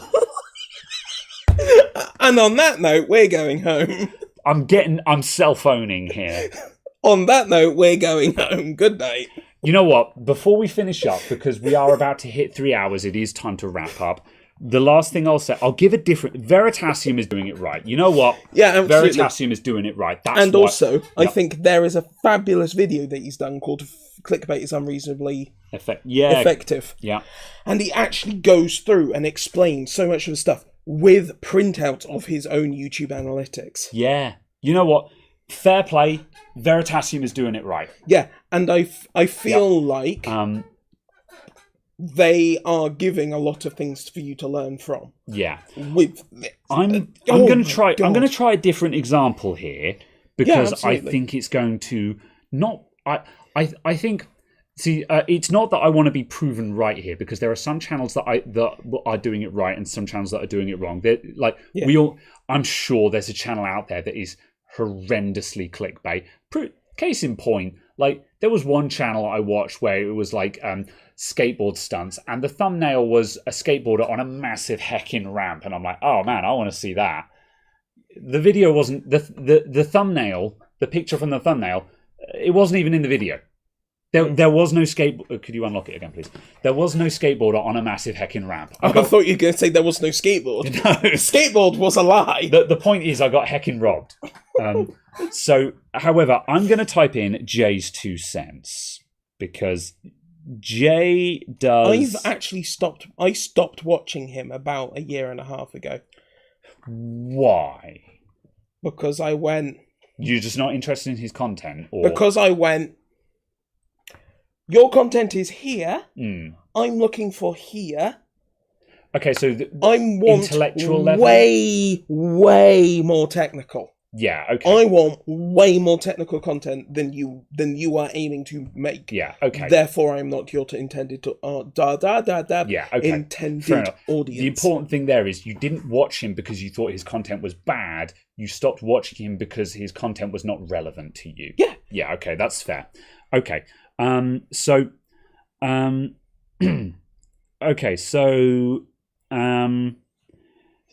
looking through his videos, and so there's one here. Second video, it's okay. So most recent video, this is what PC Heaven looks like. It's an advert for Micro Center, I think. So fine, whatever. Next video, why can't more PC cases be like this? And the thumbnail says it's for the Lianli Q58. But the thing is, the thumbnail doesn't show the thumbnail doesn't show what the case looks like. I don't know what kind of case this is. It just says Lianli Q58 with 2 cardboard boxes in the thumbnail. So he may as well have blurred the case in the thumbnail for all that's worth. And the title, why can't more PC cases be like this, does not tell me what kind of case it is. I'm like what is the answer to that? Now, of course, that's the hook. That's what makes me want to click on that video, because I'm like, I don't know, what is the Q58 like and why should I care about it? That's the hook that should make me click on the video. But for me, I'm just like, well, what is it? Is it small? Is it clever? Is it high performance? Like, if you put it in the title, why can't this PC case is really small, for example? I'd be like, that's interesting. How have they made it small? I want to know more. Or if they've said, this PC case has ridiculously high airflow, I'd be like, how high? I want to see that. How low are those temperatures? And he could have put a blurred graph in the thumbnail, showing really low with the number blurred out, and it'd be like, okay, I'll find out how low your numbers are. Talk dirty to me, Jay. Please don't, Jay. Please no. Do not phone me up. Do not whisper sweet nothings in my ear at 4 a.m. But this is not an invitation. This is not consent. I guess I dislike it when there is a hook without telling me why I should care about the hook. But this is personal preference, though. That's the problem. I'm expressing my personal take on this, not an objective reason why this is good or bad. I don't like his entire channel because I don't think any of it is in depth enough. Yeah. Yeah. Therefore, yeah. See, I do not consume his content at all. Perhaps I'm not finding the right things here. So like, for, where was it? RWL 2012 just said, it's like those "It's Finally Happened" titles. What's finally happened? Exactly that. See, again, that's the hook. You click on the video because you're like, all right, what finally happened? But it's just like, if he had just said, I moved to a new office, I'd know whether I'm interested in that or not. And I'd be like, yeah, I'm interested in seeing your new office. Or I'd be like, I don't care about that, and skip the video. I think what I'm saying is, I want the video to give me enough information to tell me if I care or not. Because the problem is, if I click on that video and I see the first 30 seconds that reveals to me that it's not something I care about, I'm going to close the tab. I'm going to click off the video, and that is, what is it, a bounce back rate or something like that? Or there's a term for this when you click on the video and then immediately leave. And because obviously that technically is a view, but not really. That's an impression, not a view. Someone did open the video, but they didn't actually watch it. That's the difference between an impression and a view. Not on YouTube. That's wrong. Whatever. The bounce rate is high. Whereas if you tell me what the video is in that title, like, you can tell me you have something that's really good, but not tell me how good it is, because that's a hook. Because I will click on a video to find out how good it is, but I want to know what the video is about. I guess this demonstrates a very large difference in the way that we consume media. Yeah. Because I watch everything from a very small number of channels. Yeah. Whereas I feel you selectively watch stuff from a much larger number of channels. That sounds reasonable, yeah. Yeah. I think you might be right there, because I don't watch every video that channels that I follow put out, per se. And in fact, the vast majority of the channels that I follow, I probably watch about 50% of their videos. And there are quite a few channels where it's even lower than that. I might watch very few of their videos. There's just one every now and then where I'm just like, yeah, I'm interested, But I do follow them because there is that video every now and then that I'm just like, yeah, I'm on board. If I watch less than, I don't know, say a arbitrary cutoff of 80% of a channel's videos. If I'm only watching 80% of a channel's videos, I'll unsubscribe and stop watching all of their videos. Yeah.